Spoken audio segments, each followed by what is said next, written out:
நாம் இப்பொழுது கர்த்தருடைய வார்த்தைக்கு நேராக கடந்து போகிறோம். வெளிப்படுத்தின விசேஷம் 3ஆம் அதிகாரம் 21வது வசனத்தை வாசிங்க.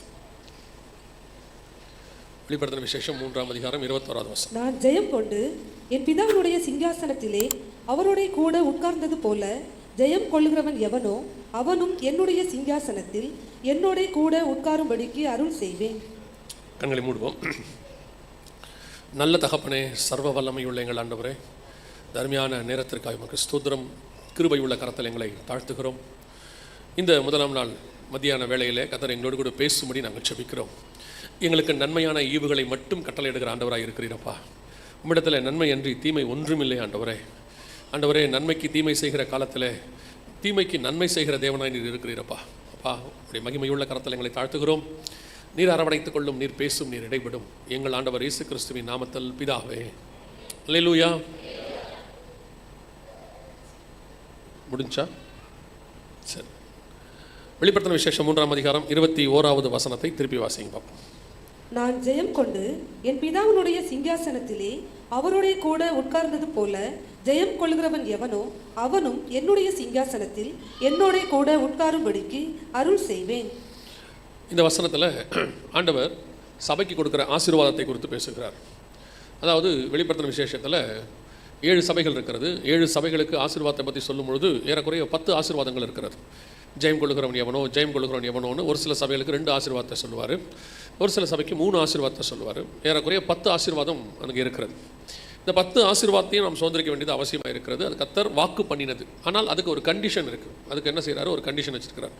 சில ஆசீர்வாதங்கள் அன்கண்டிஷனல், அதாவது அதுக்கு எந்த விதமான கிடையாது, அதாவது அதற்கு எந்த விதமான திட்டங்களும் கிடையாது. ஆண்டவர் ஆசீர்வதிச்சிருவார். உதாரணமாக ரட்சிப்பு. நம்முடைய ரட்சிப்புக்கு நம்ம ஒன்றுமே செய்ய வேண்டாம். அவர் இடத்துல போய் பாவ அறிக்கை செய்து மன்னிப்பு கேட்டாலே கர்த்தர் என்ன பண்ணிடுறாரு? நமக்கு ரட்சித்துறார். ஆனால் அதுக்கான கிரயத்தை அவர் செலுத்தி இருக்கிறார், அதுக்கான பாடுகளை அவர் சகிச்சிருக்கிறார். ஆனால் நமக்கு ரட்சிப்பை கட்டளை எடுக்கிறார். அதே மாதிரி தான் பரிசுத்தாவின் அபிஷேகம். இதை நாம் கேட்கும் போது வாஞ்சியும் தவணமுள்ள ஆத்துமாக்களை நிரப்புகிறார். கேட்கும் போது என்ன செஞ்சுறாரு? அதை கொடுத்துட்றாரு. அதே மாதிரி மறுபிறப்பு, மறுவாழ்வுன்னு சொல்கிற ஞானஸ்நானம், இதெல்லாம் கர்த்தர் எதுவும் நம்ம கேட்காமே கொடுக்குற ஆசீர்வாதம். நம்ம போய் ஒப்பு கொடுத்தா போதும், அவ்வளோதான். ஆனால் சிலதுக்கு கிரியை அவசியப்படுகிறது, சில காரியங்களுக்கு கிரியை அவசியப்படுகிறது. அது பண்ணாதான். அதனால தான் இந்த வசனம் சொல்லுது, ஜெயம் கொள்ளுகிறவன் எவனோ, ஜெயம் பெற்றாதான் இது கிடைக்கும். சில விஷயங்கள் இப்போ வீட்டில் நீங்கள் பார்த்தீங்கன்னு சொன்னால் உங்களுக்கு கொடுக்க முடிய சாப்பாடு கேட்டாலும் கிடைக்காட்டியும் கொடுத்துருவாங்க. வீட்டில் சிலலாம் அம்மாலாம் என்ன செஞ்சுருவாங்க? காலையில் எழுந்து செஞ்சுருவாங்க. அவங்க சொல்லுவாங்க, அதுக்கு நீங்கள் ஒன்றுமே செய்ய வேணாம், நீங்கள் ஒன்றுமே இல்லை, கிளம்பி போகும்போது சொல்லுவாங்க சாப்பிட்டு போடா அப்படிம்பாங்க. அதுக்கு நம்ம ஒன்றும் செய்யலை, அது தானாய் தாய் செய்கிறது. ஆனால் அதே நேரத்தில் நீங்கள் ஸ்கூலில் போய் நெக்ஸ்ட் கிளாஸ் போகணுன்னா எக்ஸாம் எழுதுனா தான் பாஸ் ஆக முடியும். டீச்சர் சொல்ல மாட்டாங்க, பரவாயில்ல பண்ணி போயிரு அடுத்த கிளாஸுக்குன்னு சொல்ல மாட்டாங்க. சிலதுக்கு எக்ஸாம் இருக்கும், சிலதுக்கு தானாக கிடைக்கும். ஆசீர்வாதம் அப்படி தான். கர்த்தர் நியமித்தவைகளில் சில நமக்கு தானாகவே கிடைக்கும். ஆனால் சிலதுக்கு கிரியை அவசியம். கிரியை இல்லாத விசுவாசம் செத்ததுன்னு இருக்கிறது. அப்போ தான் சபையை பார்த்து ஆண்டவர் சொல்கிறாரு, ஜெயம் கொள்ளுகிறவன் எவனோ அப்படின்னு சொல்லி. அதில் ஒரு ஆசீர்வாதத்தை பற்றி தான் நாம் இன்றைக்கி பேச போகிறோம். ஆசீர்வாதங்கிறத விட பலன் அப்படின்னு சொல்லலாம். இது வெகுமதி அப்படின்னு சொல்லலாம். ஜெயிக்கிறவங்களுக்கு ஒரு கிஃப்ட் கொடுப்பாங்க இல்லையா? அது என்ன சொல்லுவாங்க? ஜெயிக்கிறவங்களுக்கு சர்டிஃபிகேட் தருவாங்க, ஜெயிக்கிறவங்களுக்கு கப்பு தருவாங்க. அந்த மாதிரி இது ப்ரைஸ் இல்லையா? அந்த மாதிரி இது ஒன்று ஜெயம் கொள்ளுகிறவன் அப்படின்றதுக்கு. அதில் ஒன்று என்னென்னா, நான் எப்படி என் பிதாவின் சிங்காசனத்தில் உட்கார்ந்தேனோ, ஜெயம் பெற்று உட்கார்ந்தது போல உங்களையும் நான் என்னுடைய சிங்காசனத்தில் உட்கார வைத்துக் கொள்வேன் அப்படின்னு ஆண்டவர் சொல்கிறார். இது நாம் இங்கிருந்து பரலோகத்துக்கு போகும்போது நடக்கக்கூடியதான ஒரு சம்பவம். சபைக்கு கர்த்தர் கொடுக்கறதான வாக்குத்தத்தம். அப்போ இந்த சிங்காசனத்தில் ஆண்டவர் தம்முடைய சபையை பார்த்து, நீ என்னோடு கூட உட்கார்ந்து கொள்வாய். இதில் நிறைய விஷயத்தில் பார்த்தீங்கன்னா, இந்த சிங்காசனம்ங்கிறது ஆதியிலிருந்து வந்துட்டு இருக்கோம். பைபிளில் நிறைய வந்துட்டு இருக்கோம். எல்லாரும் சொல்லும் போது ஒரு வார்த்தையை மட்டும் சொல்லிகிட்டே வருவாங்க. நீங்கள் பைபிளில் பழைய ஏற்பாட்டில் முழுக்க பார்த்தீங்கன்னா, பார்வோன் யோசேப்பை பார்த்து சொல்லும்போது, சிங்காசனத்தில் மட்டும் நான் உனக்கு பெரியவனாக இருப்பேன். அந்த சிங்காசனத்தை விட்டு கொடுக்க மாட்டார் பாருங்க. அவர் சொல்லுவார், எல்லாம் எகிப்தில் இருக்கிற எல்லாரும் உனக்கு என்ன செஞ்சிருவாங்க? கீழ்ப்படிஞ்சிருவாங்க. உன் பேச்சை கேட்காம கையை காலை கூட அசைக்கக்கூடாது. ஆனால் சிங்காசனத்தில் மட்டும் நான் எப்படி இருப்பேன்? பெரியவனாக இருப்பேன் அப்படின்னு. அந்த சிங்காசனம்ங்கிறது டாப் மோஸ்ட். இப்போது பத்சேபால் சாலமோனை பார்க்க வருவாங்க. பார்க்க வரும்போது சாலமோன் ஒரு வார்த்தை சொல்லுவார், அவளுக்கு ஒரு அரியாசனம் போடுங்கள் என்பது சொல்லுவார். தன்னுடைய சிங்காசனத்தில் உட்கார வைக்க மாட்டார். அவங்களுக்கு என்ன பண்ணுவார்? தனியாக ஒரு சிங்காசனத்தை போட்டு கொடுப்பார். தன்னுடைய சிங்காசனம் என்பது தனக்குரியது தான். அதை யாருமே என்ன செய்ய மாட்டாங்க? விட்டு கொடுக்க மாட்டாங்க. ஆனால் இயேசு என்ன சொல்கிறார்? அந்த வருஷத்தை திருப்பி வாசிங்க. வெளிப்படுத்தல் 3:21. நான் ஜெயம் கொண்டு என் பிதாவினுடைய சிங்காசனத்திலே, என் பிதாவினுடைய சிங்காசனத்திலே அவரோட கூட உட்கார்ந்தது போல, அவரோடு நான் உட்கார்ந்தது போல ஜெயம் கொள்ளுகிறவன் எவனோ, ஜெயம் கொள்ளுகிறவன் எவனோ அவனும் என்னுடைய சிங்காசனத்தில் என்னோட கூட உட்காரும்படிக்கு. இதை கொஞ்சம் நீங்க டெக்னிக்கலா யோசிச்சு பார்த்தீங்கன்னு வச்சுக்கோங்களேன். இப்போ இயேசு எங்க உட்கார்ந்திருக்கிறாரு? பிதாவின் சிங்காசனத்தில். அந்த சிங்காசனத்தில் உங்களையும் உட்கார வச்சு கொள்வேன்னா, அப்போ நம்ம எதில் உட்கார போகிறோம்? பிதாவின் சிங்காசனத்தில். அந்த வசனத்தை கொஞ்சம் அப்படி டெக்னிக்கலாக யோசிச்சு பார்த்தீங்கன்னா, ஆனால் இயேசுவின் சிங்காசனம் தனியாக இருக்குது. ஆனால் வெளிப்படுத்தின விசேஷத்தில் வாசிச்சிங்கன்னா பிதா, குமாரன், பரிசுத்தாவியானவர் 3 பேரும் ஒரு சிங்காசனத்தில் தான் இருப்பாங்க. வெளிப்படுத்தல் 22:1 வாசிங்க பார்ப்போம். வெளிப்படுத்தல் 22:1. பின்பு பளிங்கை போல் தெளிவான ஜீவ தண்ணீர் உள்ள சுத்தமான நதி தேவனும் ஆட்டுக்குட்டியானவரும் இருக்கிற சிங்காசனத்திலிருந்து புறப்பட்டு வருகிறதை. நதி என்பது பரிசுத்தாவியானவருக்கு அடையாளமாக இருக்கிறது. ஆட்டுக்குட்டியானவர் என்பது இயேசுவுக்கு அடையாளமாக இருக்கிறது. தேவன் என்பது பிதாவுக்கு அடையாளமாக இருக்கிறது. 3 பேரும் ஒரே சிங்காசனத்தில் உட்காந்துருக்காங்க பாருங்களேன். இந்த வசனம் அப்படி தான் இருக்குது. இந்த வசனத்தை படி பார்த்தீங்கன்னா அப்படி தான் இருக்குது. இப்போ இயேசு நமக்கு என்ன வாக்கு பண்ணுறாரு அப்படின்னு கேட்டிங்கன்னா, நான் ஜெயம் பெற்று பிதாவின் சிங்காசனத்தில் உட்கார்ந்தது போல ஜெயம் கொள்ளுகிறவன் எவனோ அவனை என்னோடு கூட என் சிங்காசனத்தில் உட்கார வைத்துக் கொள்வேன். அப்படின்னா என்ன அர்த்தம்? நம்மளும் போய் அந்த சிங்காசனத்தில் என்ன செய்ய போகிறோம்? எவ்வளோ பெரிய ஆசீர்வாதம் பாருங்கள். இதுதான் கீழானவைகள் அல்ல மேலானவைகளே நாடுங்கள்னு இருக்கு. இந்த பூமிக்குரிய சிங்காசனத்தில் எதில் வேணால் உட்காருங்க, ஒரு நாள் நீங்கள் வீழ்த்தப்படுவீர்கள். இப்போ நீங்கள் பார்த்துப்பீங்க, வெனிசுலா நாட்டு அதிபரை நீங்கள் பார்த்துருப்பீங்க. அவர் அப்படி பண்ணது சரியாக தப்பாங்கிற பேச்சுக்கே வரல. அது தப்பு தான் நம்மளை பொறுத்த வரைக்கும். ஆனால் அவருக்கு அதோட சூழ்நிலை, அதை விட்டுருவோம் நம்ம அங்கே போல.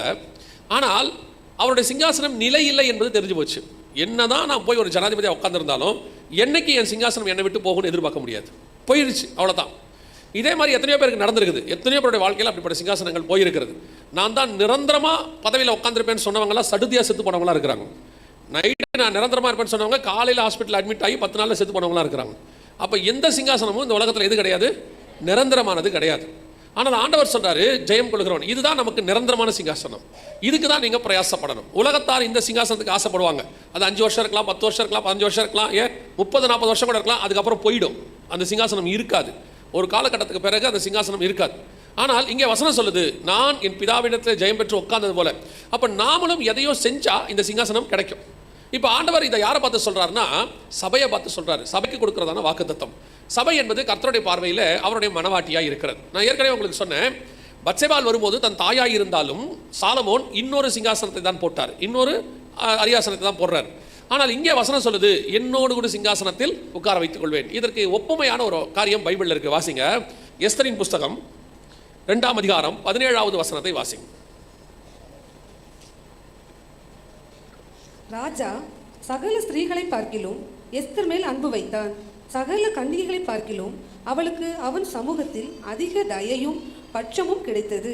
ஆகையால் அவன் ராஜ கிரீடத்தை அவள் சிரசின் மேல் வைத்து அவளை வஸ்தியின் ஸ்தானத்திலே பட்டத்து ஸ்திரீ ஆக்கினான். இது எஸ்தர் ராஜகுமாரத்தி ஆனதுக்கான ஒரு விழா அல்லது ஒரு காரியத்தை பற்றி அங்கே சொல்லப்பட்டிருக்கிறது.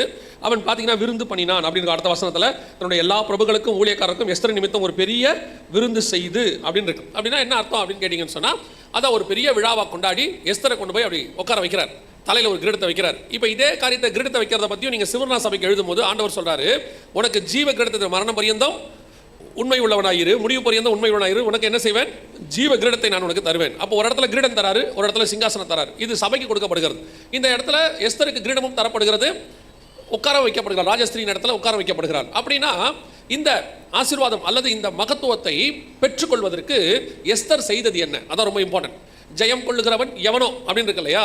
அப்போ எதையோ ஜெயிச்சாதான் இந்த சிங்காசனத்தில் உட்கார வைக்க முடியும். இப்போ யோசிச்சு பாருங்க, யோசேப்பு எவ்வளோ காரியத்தை ஜெயிக்கிறார். தன் சகோதரனால் பகைக்கப்படுகிறார், எல்லாம் செய்யப்படுகிறது. ஆனால் வசனம் சொல்லுது, அவர் பார்வோனுக்கு அடுத்த ஸ்தானத்துக்கு வந்தார். சில நேரத்தில் ஒரு விஷயத்தை யோசிச்சு பார்ப்போம். இயேசு கிறிஸ்து சொல்லும் போது, உங்களுடைய சத்துருக்களை பாதபடியாக்கி போடும் வரைக்கும் நீர் என்னுடைய வலது பாரிசத்தில். அப்போ நான் எப்படி நினச்சிக்கிட்டேன் ஆரம்பத்தில் இதை அப்படின்னு கேட்டிங்கன்னா, பிதா என்ன பண்ணுறாரு, தனியாக அவருக்கு ஒரு சீட் போட்டு ரைட் ஹேண்ட் சைடில் உட்கார வச்சிருக்கிறாரு அப்படின்னு. ஆனால் இயேசு என்ன சொல்றாரு இந்த வெளிப்படுத்தல் 3ல் சொல்லும் பொழுது, என் பிதாவின் சிங்காசனத்தில் நான் உட்கார்ந்தது போல. அப்படின்னா என்ன பண்ணிருக்காரு? ஒரே சிங்காசனத்தில் பக்கத்தில் உட்கார வச்சிருந்திருக்கிறார். என்ன பண்றாரு? பக்கத்தில் உட்கார வச்சிருந்திருக்கிறார். இப்போ நம்மளை பார்த்து சொல்றாரு, ஜெயம் கொள்கிறவன். அப்போ மனவாட்டியை கொண்டு போய், எஸ்தரை கொண்டு போய் சிங்காசனத்தில் உட்கார வைக்கிறது, ராஜஸ்திரியின் இடத்துல உட்கார வைக்கிறார் என்று சொல்லி நாம் பார்க்கிறோம். இயேசு தெளிவாக சொல்றாரு, என்னோடு கூட உட்கார வைத்துக் கொள்வேன். அப்போ என்னதான் யோசேப்பு சக்சஸ்ஃபுல்லாக பல காரியங்கள் செய்தாலும் அடுத்த ஸ்தானத்தில் தான் உட்கார வைக்கப்பட்டது. ஆனால் இயேசு கிறிஸ்து என்ன செய்தாரோ அதை அப்படியே அவரை கொண்டு போய் பிதாவுக்கு பக்கத்தில் உட்கார வச்சிச்சு. இப்போ நம்ம யாரை கம்பேர் பண்ணி பார்க்க வேண்டியிருக்கு? எதையோ ஜெயிச்சா எனக்கு சிங்காசனம் கிடைக்கும். அப்போ இயேசு எதை ஜெயிச்சாருன்னு பார்க்கணும். இயேசு எதை ஜெயிச்சாருங்கிறதுக்கு எஸ்தர் வழியாக நம்ம இப்போ பார்க்க போகிறோம். நான் இந்த வசனத்தை வாசிக்கும் போது சில காரியங்களை இயேசு செய்த காரியங்களுக்கும் எஸ்தர் செய்த காரியங்களுக்கும் மனவாட்டிக்கும் 3த்தையும் கம்பேர் பண்ணி ஆண்டவர் உணர்த்தினார். ஸோ அப்போ அதுதான் நம்ம இன்னைக்கு பார்க்க போகிறோம். முதலாவது வாசிங்க, 2ஆம் அதிகாரம், எஸ்தரின் புஸ்தகம் 2ஆம் அதிகாரம் 10வது வசனத்தை வாசி. எஸ்தரோவென்றால் தன் குலத்தையும் தன் பூர்வோத்தரத்தையும் அறிவிக்காதிருந்தாள். மொர்தெகாய் அதை தெரிவிக்க வேண்டாம் என்று அவளுக்கு கற்பித்திருந்தான். 20வது வசனத்தையும் வாசி. எஸ்தர் மொர்தெகாய் தனக்கு கற்பித்திருந்தபடி தன் பூர்வோத்தரத்தையும் தன் குலத்தையும் தெரிவிக்காதிருந்தாள். நல்லா கவனிச்சு பாருங்க. பைபிள்ல ஒரு இடத்துக்கு 2 இடம் இருக்கு. எஸ்தர் புஸ்தகத்திலேயே ஒரு தடவைக்கு 2 தடவை இருக்கு. எஸ்தர் தன் பூர்வ காலத்தை என்ன செய்யாமல் இருக்கிறார்? பூர்வ கோத்திரத்தை அறிவிக்காதிருந்தாள். இதை முதல்ல எஸ்தர் விஷயத்தில் நான் உங்களுக்கு சொல்லிடுறேன். எஸ்தர் யாருன்னு கேட்டிங்கன்னா அந்த தேசத்துக்கு புறஜாதி ஸ்திரீ. நான் சொல்லுங்க புரியுதா? அகாஸ்வேரு சாம்ராஜ்யத்துக்கு அவங்க யாரு? புறஜாதி ஸ்திரீ. அவங்க வந்து தரியு அரசாண்ட அகாஸ்வேரு அந்த மேதிய பெர்ஷியர்கள்னு சொல்லுவாங்க. மேதிய வம்சத்தை சார்ந்தவங்க கிடையாது, பெர்ஷிய வம்சத்தை சார்ந்தவங்க கிடையாது, அவங்க யூத வம்சத்தை சார்ந்தவங்க. ஸோ அவர்களை பொறுத்த வரைக்கும், ராஜாவை பொறுத்த வரைக்கும் அவங்க யாரு? புறஜாதி ஸ்திரீ. அப்போ இந்த புறஜாதி ஸ்திரீயான எஸ்தரை குறித்து மொர்தெகாய் சொல்றாரு, நீ என்ன செய்யாத? உன்னுடைய பூர்வத்தை அறிவிக்காத. உன் தாய் தகப்பன் யாரு, நீ என்ன கோத்திரம், என்ன குலம், அதை நீங்க அறிவிக்காத அப்படின்னா. இதுதான் எஸ்தர் மொர்தெகாயின் பேச்சை கேட்டு அவர் செய்தது என்னென்றா, தன்னுடைய பூர்வ கோத்திரத்தை அறிவிக்காதிருந்தாள் அப்படின்னு இருக்கு. இதுல என்னங்க இருக்கு? இது ஒரு பெரிய விஷயமா அப்படின்னு சொல்லி கேட்டீங்கன்னு சொன்னா, நீங்களும் நானும் இந்த குணாதிசயத்தை முதலில் ஜெயிக்க வேண்டியவர்களா இருக்கிறோம். இதுல ஜெயிக்கிறதுக்கு என்ன இருக்கு அப்படின்னு சொல்லி நீங்க கேட்டீங்கன்னு சொன்னா, எபிரேயர்கள் நிருபம் 7ஆம் அதிகாரத்துக்கு திருப்பிக் கொள்ளுங்க. எபிரேயர் நிருபம் 7ஆம் அதிகாரம் 11வது வசனம் வாசி. அல்லாமலும் இஸ்ரவேல் ஜனங்கள் லேவி கோத்திர ஆசாரிய முறைமைக்குட்பட்டிருந்ததல்லவோ நியாயப்பிரமாணத்தை பெற்றார்கள். அந்த ஆசாரிய முறைமையினாலே பூரணப்படுதல் உண்டாயிருக்குமானால் ஆரோனுடைய முறைமையின்படி அழைக்கப்படாமல் மெல்கிசேதேக்கினுடைய முறைமையின்படி அழைக்கப்பட்ட வேறொரு ஆசாரியர் எழும்ப வேண்டுவதென்ன? இது என்ன சொல்லுதுன்னா, இஸ்ரவேலுக்கு ஒரு நியாயப்பிரமாணம் இருந்துச்சு இல்லையா? உங்களுக்கு ஈஸியா புரியறதுக்கு சொல்றேன். நியாயப்பிரமாணம் இருந்துச்சு இல்ல, அந்த நியாயப்பிரமாணத்தினால பூரணப்படுதல் உண்டாகல. எபிரேயர் 7:11 இருக்குது, அது உண்டாகல. அப்படி இருக்கும் பொழுது அந்த பூரணப்படுதல், ஆரோடைய முறைமை, பலி எல்லாத்தையுமே ஆண்டவர் தான் கொடுத்தாரு. அதனால என்ன வரல? பூரணப்படுதல் வரல, பரலோகத்துக்கு போக வரல. ஏன்னு சொன்னா எபிரேயர்ல 11:39-40 வாசிக்கும் போது, அவர்கள் விசுவாசத்தினாலே நற்சாட்சி பெற்றிருந்தும் வாக்குத்தத்தம் பண்ணப்பட்டதை அடையாமல் போனார்கள். அவங்க என்ன வாக்கு பண்ணச்சோ அது கிடைக்கல அவங்களுக்கு அப்படின்னு இருக்கு.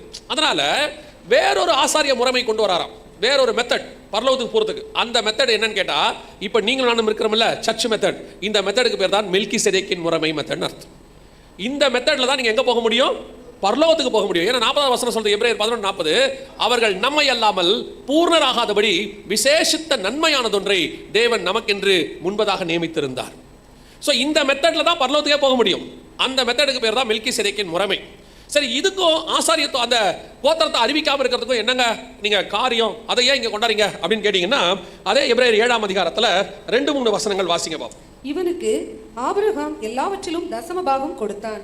இவனுடைய முதற் பெயராகிய மெல்கிசேதேக்கு என்பதற்கு நீதியின் ராஜா என்றும், பின்பு சாலமோனின் ராஜா என்பதற்கு சமாதானத்தின் ராஜா என்றும் அர்த்தமாம். தொடர்ந்து வாசிங்க. இவன் தகப்பனும் தாயும் வம்ச வரலாறும் இல்லாதவன். எப்படி? இவன் தகப்பனும் தாயும் வம்ச வரலாறும் இல்லாதவன். அப்போ இந்த புதிய மெத்தட், ஆசாரிய முறைமைப்படி, இந்த நியூ டெஸ்ட்மென்ட் சர்ச், இந்த மெத்தட்ல உங்களுக்கு எனக்கும் இருக்கக்கூடிய முதல் கண்டிஷன் என்ன அப்படின்னு கேட்டீங்கன்னா, வம்ச வரலாறு இல்லாத தன்மை. அது எப்படிங்க வம்ச வரலாறு இருக்காது? நான் இன்னார் அப்படிங்கிறதுல நமக்கு ஒரு பெருமை இருக்குதுல்ல.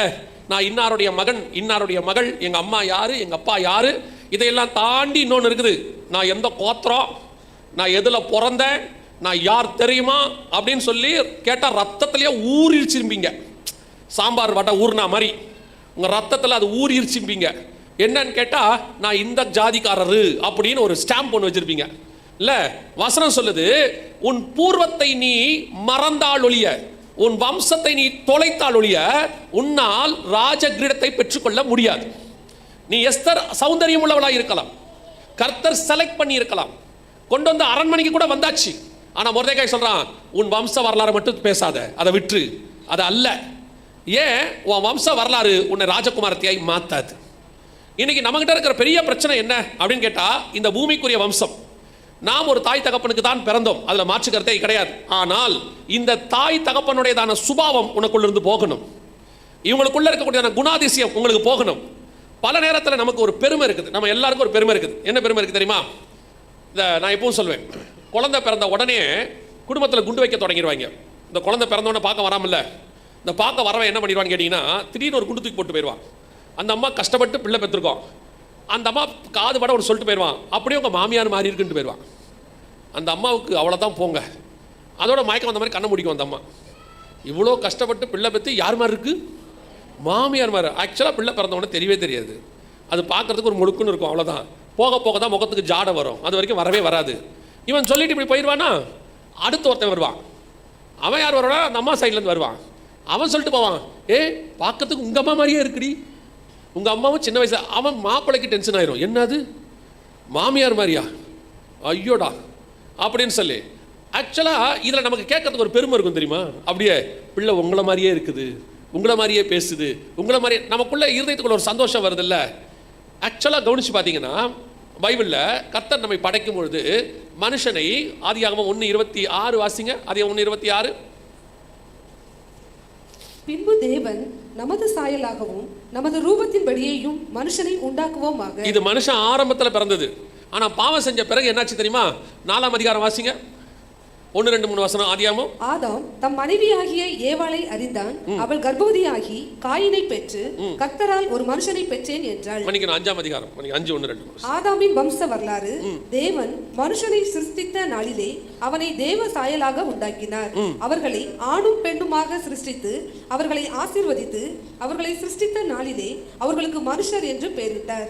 ஆதாம் 130 வயதான போது தன் சாயலாக தன் ரூபத்தின்படி ஒரு குமாரனை பெற்று தேவ சாயலாக தேவ ரூபத்தின்படி மனுஷன் படைக்கப்பட்டான். பழம் சாப்பிட்ட பிறகு மனுஷ சாயலாக மனுஷ ரூபத்தின்படி மாறிட்டான்.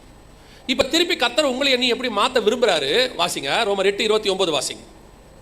ரோமர் 8:29 வாசிங்க. தம்முடைய குமாரன் அநேக சகோதரருக்குள்ளே முதல் பேரானவராய் இருக்கும் பொருட்டு தேவன் எவர்களை முன்னறிந்தாரோ அவர்களை தமது குமாரனுடைய சாயலுக்கு ஒப்பாயிருக்கும்படி முன் குறித்திருக்கிறார். அப்ப பிறக்கும் போது தாய் தகப்பன் சாயல்ல பிறந்திருந்தாலும் நீங்களும் நானும் என்ன சாயலுக்கு மாறணும்? குமாரனின் சாயலுக்கு ஒப்பாய் மாற வேண்டும் என்று இருக்கிறது. அந்த குமாரனின் சாயலுக்கு ஒப்பாய் மாறதுன்னா என்ன? இயேசு கிறிஸ்து பிறக்கும் பொழுது யோசேப்புக்கும் மரியாளுக்கும் பிள்ளை என்றுதான் அறிவிக்கப்பட்டார். ஆனால் தச்சனின் மகன் அல்லவா, மரியாளின் மைந்தன் அல்லவா, இப்படிதான் சொன்னாங்க. ஒரு காலகட்டத்தில் அந்த அடையாளம் போய் இயேசு கிறிஸ்துவை தீர்க்கதரிசின்னு சொன்னாங்க, ரபின்னு சொன்னாங்க, ஊழியக்காரர்னு சொன்னாங்க. ஆனால் இயேசு எப்பொழுது சிலுவைக்கு போய் மரித்து அந்த சிலுவை காட்சி இருக்கிறதோ அந்த இடத்துல அந்த 100க்கு அதிபதி சொல்றாரு, இவர் மெய்யாகவே தேவனுடைய குமாரன் என்று சொன்னார். இப்ப பிறக்கும் போது மனுஷ சாயலாகவும் மனுஷ ரூபம், சிலுவையில அவர் தேவ சாயலாக தேவ ரூபம். அப்ப நீங்களும் நானும் பிறக்கும் பொழுது இந்த வம்ச வரலாறு, அப்பா மாதிரி அம்மா மாதிரி மனுஷ சாயல் மனுஷ ரூபம். ஆனா முடிக்கும் பொழுது தேவ சாயலாய் முடிக்க வேண்டும். அதுதான் உன் பூர்வத்தை மறைக்கிறது. நீங்க பைபிள்ல முழுக்க பாருங்க, எங்கெங்கெல்லாம் கர்த்தர் தம்முடைய திட்டத்துக்குள்ள மனுஷனை வச்சிருக்கிறாரோ அவங்களுடைய பூர்வீகம் உங்களுக்கு தெரியாது, அவங்க என்னங்க தெரியாது, அது தெரிஞ்சா மறைக்கப்பட்டிருக்கும். உதாரணமா இப்போ எஸ்தருக்கு அதை மறைக்க சொல்லிட்டாரு. ரூத்துக்கு அவங்களுடைய பூர்வீகமே தெரியாது, மோவாபிய ஸ்திரீ அவ்வளவுதான் தெரியும், அதுக்கு மேல ஒண்ணுமே தெரியாது. ராகாப்புக்கு ஒண்ணுமே தெரியாது. இவங்க எல்லாம் பாருங்க மத்திய 1 வருவாங்க, இவங்க அத்தனை பேரும் ஒன்னே வருவாங்க. இந்த எலியாவுக்கு பாருங்க இருக்காது, தேவ சாயல் தான், அவனுடைய ஊர் என்ன ஏது எதுவுமே தெரியாது. அதே மாதிரி தான் உங்களுக்கும் எனக்கும் கர்த்தர் வச்சிருக்கிற முதலாவது சுபாவம் என்ன அப்படின்னு கேட்டீங்கன்னா தேவ சாயலாவும் தேவ ரூபத்தின்படி மாறணும். அதுக்கு நீங்க செய்ய வேண்டியது உங்க வம்ச வரலாறு போகணும். முதல்ல உங்களுக்குள்ள இருக்குது. அது எப்படிங்க போகும்? சர்டிபிகேட்ல இருக்கு, அதுல இருக்கு, அதெல்லாம் இருக்கட்டும். இயேசு கிறிஸ்து கூட தான் சர்டிபிகேட்ல இருக்குது, மரியாளின் மைந்தன் எழுதியாச்சு, தச்சனின் மகன் அல்லவா அப்படின்னு எழுதியாச்சு, இவனுடைய சகோதரர்கள் நம்மோடு கூட இருக்கிறார்கள் அல்லவா எழுதியாச்சு. ஆனா எல்லாம் போச்சு. இன்னைக்கு நம்ம அவரை தச்சனின் மகன் சொல்றது இல்ல, மரியாளின் மைந்தன் சொல்றது இல்ல, தேவனுடைய குமாரன் என்று நாம் சொல்லுகிறோம். அதே மாதிரி தான் உங்களுடைய என்னுடைய சாயல் மாறணும். அதை முதல்ல நீங்க வெறுக்கணும். அதனால தான் சொல்றா மொர்தெக்காய் எஸ்தரை பார்த்து, நீ சொல்லாத, முதல்ல உன் பூர்வத்தை பத்தி என்ன செய்யாத, நீ பேசாத, மற்றவன் பேசுறது ரெண்டாவது பார்த்துக்கலாம். முதல்ல உங்களுக்கே அந்த எண்ணம் வரணும். சிலருக்குலாம் அந்த ஊர் பெருமை ஒன்று இருக்கும், அப்படி சொல்லுவாங்க, திருநெல்வேலிக்காரன்டே அப்படிம்பாங்க, மதுரைக்காரன்டே அப்படிம்பாங்க. நீ எந்த காரணம் வேணா இருந்துக்கடே, நீ பரலோகக்காரன்டே, அது வரணும் மனசுல. நீ இந்த ஊரை தொலைக்கணும். இயேசு கிறிஸ்து பரலோகத்தை விட்டு பூமிக்கு வந்தாரு. அவர் நீங்க என்ன சொல்வீங்க? நாசரேத்துல இருந்தா நசரேயன், கலிலேயால இருந்தா கலிலேயன் அப்படி சொல்வீங்களா இயேசுவை? இல்ல அவரை பார்த்து யூதன்னு சொல்வீங்களா? யூத குலத்துல வந்தனால அவர் யூதன்னு சொல்வீங்களா? இல்லை, அவர் பரலோகத்தின் தேவன். அந்த அந்த அந்த அடையாளம் மாறணும். உங்களுக்கே அந்த அடையாளம், நமக்கே அந்த ஆசை இருக்குது. எந்த ஊர்க்காரன் ஒரு பெருமை இருக்குது, எந்த ஜாதிக்காரன் ஒரு பெருமை இருக்குது, இன்னும் கொஞ்சம் போனா அப்பா அம்மா பேருடைய பெருமை இருக்குது. இந்த பெருமை அல்லது இந்த அடையாளம் எப்போ தொலைஞ்சு தேவனுடைய சாயல் வருதோ, உங்களை என்னையும் பார்க்கும்போது சொல்லணும், தேவனுடைய பிள்ளைகள், தேவனுடைய ஊழியக்காரன். உங்களுடைய மேல இருக்கிற எல்லா அடையாளமும் போகணும். உங்களை பார்க்கும் போது இவர் நம்மாலு அப்படின்னு தோணக்கூடாது, அவரை பார்க்கும் போது தேவ மனுஷன் தோணணும். தீர்க்கதரிசியா, எந்த ஊர் தீர்க்கதரிசி தோணக்கூடாது, தேவனுடைய தீர்க்கதரிசி. எப்போ உனக்கு அந்த அடையாளம் இன்னும் இருக்குதோ அல்லது இருக்கிறதை நீங்கள் விரும்புகிறீர்களோ நீங்கள் இன்னும் ஜெயம் பெறவில்லைன்னு அர்த்தம். நீங்கள் ஜெயம் பெற வேண்டிய முதலாவது சுபாவம் உங்களுக்குள்ளே காணப்படுகிறதான இந்த பிறப்பிலிருந்து வரக்கூடியதான அடையாளம். நாம பிறப்பால் தமிழர்கள், மாற்றுகிறதே கிடையாது. ஆனால் பைபிள் சொல்லுது யூதனும் இல்லை கிரேக்கனும் இல்லை. நாம என்ன செய்யறோம்? இந்த பூமியை பொறுத்த வரைக்கும் ஒரு அடையாளம் இருக்கு. இந்த அடையாளம் மாறணும். இது மாறி நான் தேவனுடைய மனுஷனாய் மாறணும், தேவனுடைய பிள்ளையாய் மாறணும். முதல்ல அதை வெறுக்க வேண்டிய ஆள் யாருன்னா நம்ம. அந்த வெறுப்பு நமக்கு வரணும். அதாவது அந்த லாங்குவேஜை வெறுப்பது, அந்த ஜாதியை வெறுக்கிறது இல்லை. எனக்கு இந்த அடையாளத்தை மாற்றணும்னு தோணணும். எனக்கு தேவனுடைய அடையாளம் வரணும், தேவ சாயல் எனக்கு வரணும் அப்படின்னு தோணணும். உங்களுக்கு அது தோண மாட்டேங்குது. நீங்க அந்த அடையாளத்துக்குள்ள போக விரும்பல. அதை விரும்புனீங்கன்னா அதோட முதல் ஸ்டெப் என்னன்னா இருக்கிற அடையாளத்தை தொலைக்க விரும்புவீங்க. இருக்கிற அடையாளத்தை தொலைச்சாதான் வரப்போற அடையாளத்து மேல உங்களுக்கு பாசம் வரும். இந்த இருக்கிற அடையாளத்து மேல நேசம் இருந்துச்சுன்னா வராது. இப்போ உதாரணமா ஒரு சுகர் வந்துருச்சுன்னு வச்சுங்களேன், உங்களை சக்கரை சாப்பிட வேணாம்னு சொன்னாங்கன்னா நீங்கள் சக்கரை சாப்பிடக்கூடாதுன்னு நீங்கள் தான் முதல் முடிவு எடுக்கணும். சில வீடுகளில் பார்த்தீங்கன்னா அந்த அம்மா சொல்லிட்டு இருப்பாங்க கூட உட்காந்துக்கிட்டு, மனைவி சக்கரை போடாதீங்க, யாராவது கொஞ்சம் ஸ்வீட் கொடுத்தா சாப்பிடாதீங்கப்பாங்க. எங்கேயாவது கொண்டு போய் உட்கார வச்சு விருந்து வச்சு கொஞ்சம் ஒரு கேசரியோ ஏதோ ஒன்று வச்சோடனே ஐயோ அவருக்கு வைக்காதீங்கப்பாங்க. ஆக்சுவலாக முதல்ல வைக்காதீங்கன்னு சொல்ல வேண்டிய ஆள் யாரு? அவர் தானே சொல்லணும். அவருக்கு அதில் என்ன இல்லை முதல்ல. இதில் நம்மளால கொஞ்சம் சில அறிவாளிலாம் இருக்காங்க தெரியுமா உங்களுக்கு? கேசரியை சாப்பிட்டுட்டு டீயில் சுகர் போடாமல் குடிப்பாப்ல. அவர் சாப்பிட்ற ஸ்வீட்டை சாப்பிட்டுவாரு, அதுக்கப்புறம் சொல்லுவாப்ல இந்த டீயில் சக்கரை போடாமல் குடிச்சோம்னா சரியாக போயிருப்பாப்ல. இது என்ன மருந்துனே தெரியாது. இன்னும் கொஞ்சம் பேர் இருக்காங்க, நைட்டு மாத்திரை 2 எக்ஸ்ட்ரா போட்டுக்கலாம்பா. ஆக்சுவலாக இவங்களால யாருன்னா இவங்களால எதை முடியல, அதை வெறுக்க முடியல, ஆசை உள்ளுக்குள்ள இருந்துகிட்டே இருக்கு. ஆட்டோமேட்டிக்காக உங்களுக்கு வெறுப்பு வந்துச்சுன்னு வச்சுக்கோங்களேன், அவங்க வைக்கும் போதே நீங்கள் சொல்லிடுவீங்க எனக்கு அது வேண்டாங்கன்றவீங்க இல்லையா? அதுதான் இங்கே தேவை. இங்கே என்ன தேவை? முதல் நீங்கள் இந்த பூமிக்குரிய சாயலை தொலைக்கணும். இயேசு சொல்றார் நீங்களும் நானும் உலகத்தாராய் இல்லாதபடியினாலே. இந்த உலகத்தார் இல்லைங்கிற மைண்ட் உங்களுக்கு வரணும். அது வந்துடுச்சுன்னா தான் உங்களால் தேவ சாயலை பற்றி யோசிக்க முடியும். அதுக்கப்புறம் நீங்கள் யோசிப்பீங்க தேவ சாயல் ஆகிறது எப்படி. அது ரெண்டாவது. முதலாவது இந்த பூர்வத்தை அறிவிக்காதிருந்தால் நான் முதல்ல ஐடியா போயிடணும். யோசிச்சு பாருங்க, யூதர்கள் வந்த உடனே, இஸ்ரவேலர்கள் வந்த உடனே பேதுருக்கு தான் ஒரு இஸ்ரவேலன் ஒரு எண்ணம் வருது. போக்குவரத்தா இருப்பது, அந்நியரோடு கூட போக்குவரத்தா இருப்பது யூதனுக்கு ஏற்றதல்ல அப்படின்னு சொல்லிட்டு அவரால் என்ன பண்ண முடியல, அவங்களோட போய் புறஜாதியோட உட்கார முடியல. யூதன் கூட உட்காந்து நல்லா சாப்பிட்றாரு, புறஜாதியோட உட்காந்து சாப்பிட்றாரு. திடீர்னு யூதர்கள் வந்தோடனே ஏற்றிடுறாரு. அங்கிருந்து பவுல் சொல்றாரு இது ஒரு வகையான மாய்மாலன்ட்டார். ஆனா பவுலால அந்த தான் இஸ்ரவேல பென்யமீன் கோத்திரத்தான் எது இருந்தாலும் ஆனா அவனுக்குள்ள அது இல்லவே இல்லை. அவன் சொல்றான் யூதனும் இல்லை கிரேக்கனும் இல்லை, நான் அந்நியருக்கு அந்நியன், புறஜாதிக்கு புறஜாதியான, அடிமைக்கு அடிமைன், எல்லாருக்கும் எல்லாமானேன். அவ்வளவுதான். அது உள்ள இருந்து வரணும். அதனால தான் பவுல் சொல்றாரு அவன் விருத்த சேதனம் உள்ளவர்களுக்கு அப்போஸ்தலனாக இருந்தான், நான் விருத்த சேதனம் இல்லாதவர்களுக்கு அப்போஸ்தலனாக இருந்தேன். உள்ளுக்குள்ள எனக்கே அந்த தாட் வரணும். சில நேரத்தில் அந்த சுபாவம் இருக்க தான் செய்யும். நான் பென்யமீன் கோத்திரத்தான், அதை தொலைக்கணும், அந்த எண்ணம் போகணும். கர்த்தருக்கு முன்பாக நான் பரலோகவாசி. எனக்கு இங்க இருக்கிற யார் மேலையும் இந்த மொழிக்காரன் ஒரு பற்று, அந்த ஜாதிக்காரன் ஒரு பற்று, இந்த ஊருக்காரன் ஒரு பற்று எதுவும் இருக்காது. அப்ப யாரையும் நேசிக்கூடாதா? எல்லாரையும் ஒரே மாதிரி நேசிக்கணும். அங்கதான் இருக்கு விஷயமே. எல்லாரையும் ஒரே மாதிரி நேசிக்கணும். முடியுமா? சில நேரங்களில் நம்ம வெளிநாட்டு போயிடுவோம், வெளிநாட்டில் தங்கி வேலை பார்ப்பாங்க, நான் பார்த்துருக்கிறேன். இந்த வெளிநாட்டில் தங்கி வேலை பார்க்குறவங்க கிட்ட கண்டிப்பாக அந்தந்த ஊர்க்காரங்களை பார்த்தா ஒரு பாசம் என்ன செய்யும் வரும். தமிழர்கள்னா தமிழர்கள், அவங்களாம் தமிழர்லாம் ஒரு கேங்காக இருப்பாங்க, அப்புறம் அந்த ஊர்க்காரங்களாம் ஒரு கேங்காக இருப்பாங்க. இது யூஷுவல். இது இந்த அளவுக்கு நீங்கள் சரின்னு நினைக்கிறீங்கள? இதில் நான் அங்கே போன போது, வெளிநாடுகளில் போன போது 2 டிராபேக் அல்லது 2 அதில் உள்ள குறைகளை நான் பிரச்சனையை பார்த்தேன். ஒன்று, நாம தமிழர்கள், நாம மலையாளி, நாம தெலுங்குன்ற தாட் வர ஆரம்பித்த உடனே இவங்களால அங்கே இந்தியர்கள்னு சிந்திக்க யோசிக்க முடியல. என்ன பண்ண முடியல? இந்தியாவிலேருந்து வந்தவங்க யோசிக்க முடியல.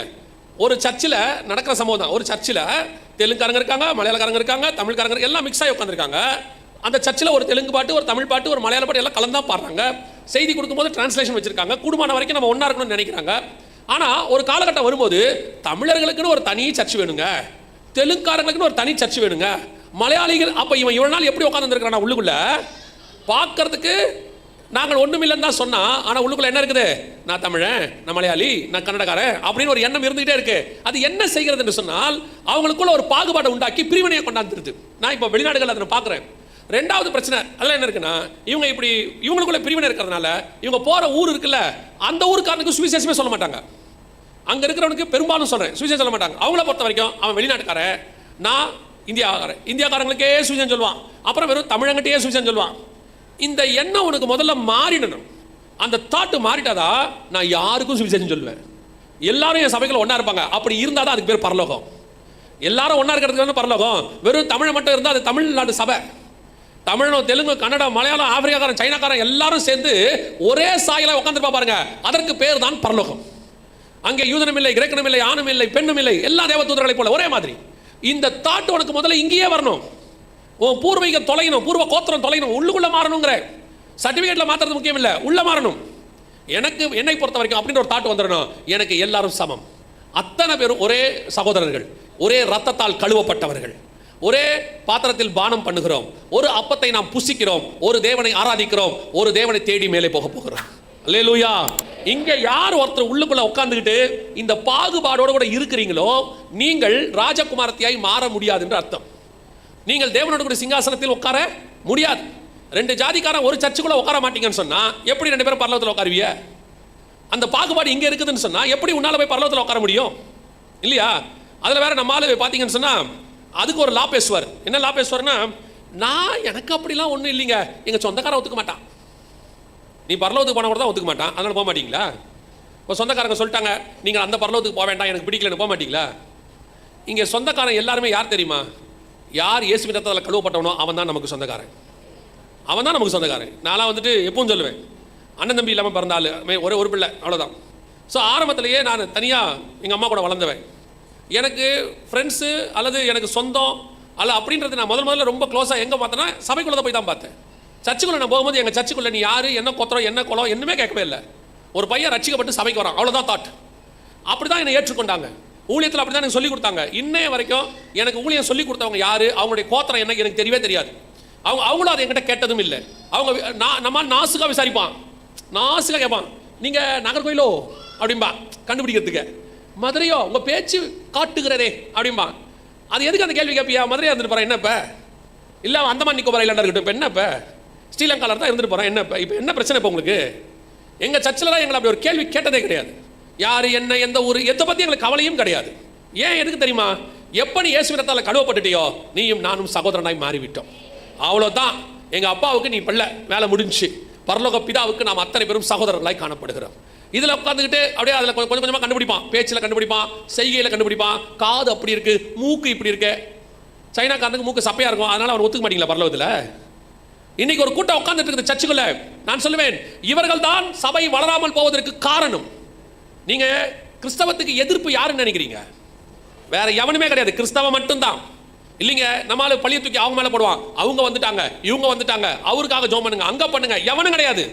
சபையானது இயேசு கிறிஸ்துவின் மரணத்திலிருந்து உபத்திரவத்துக்கு நடுவில் தான் வளருகிறது. சிதறி போனவர்கள் எங்கும் சுவிசேஷத்தை பிரசங்கித்தார்கள்.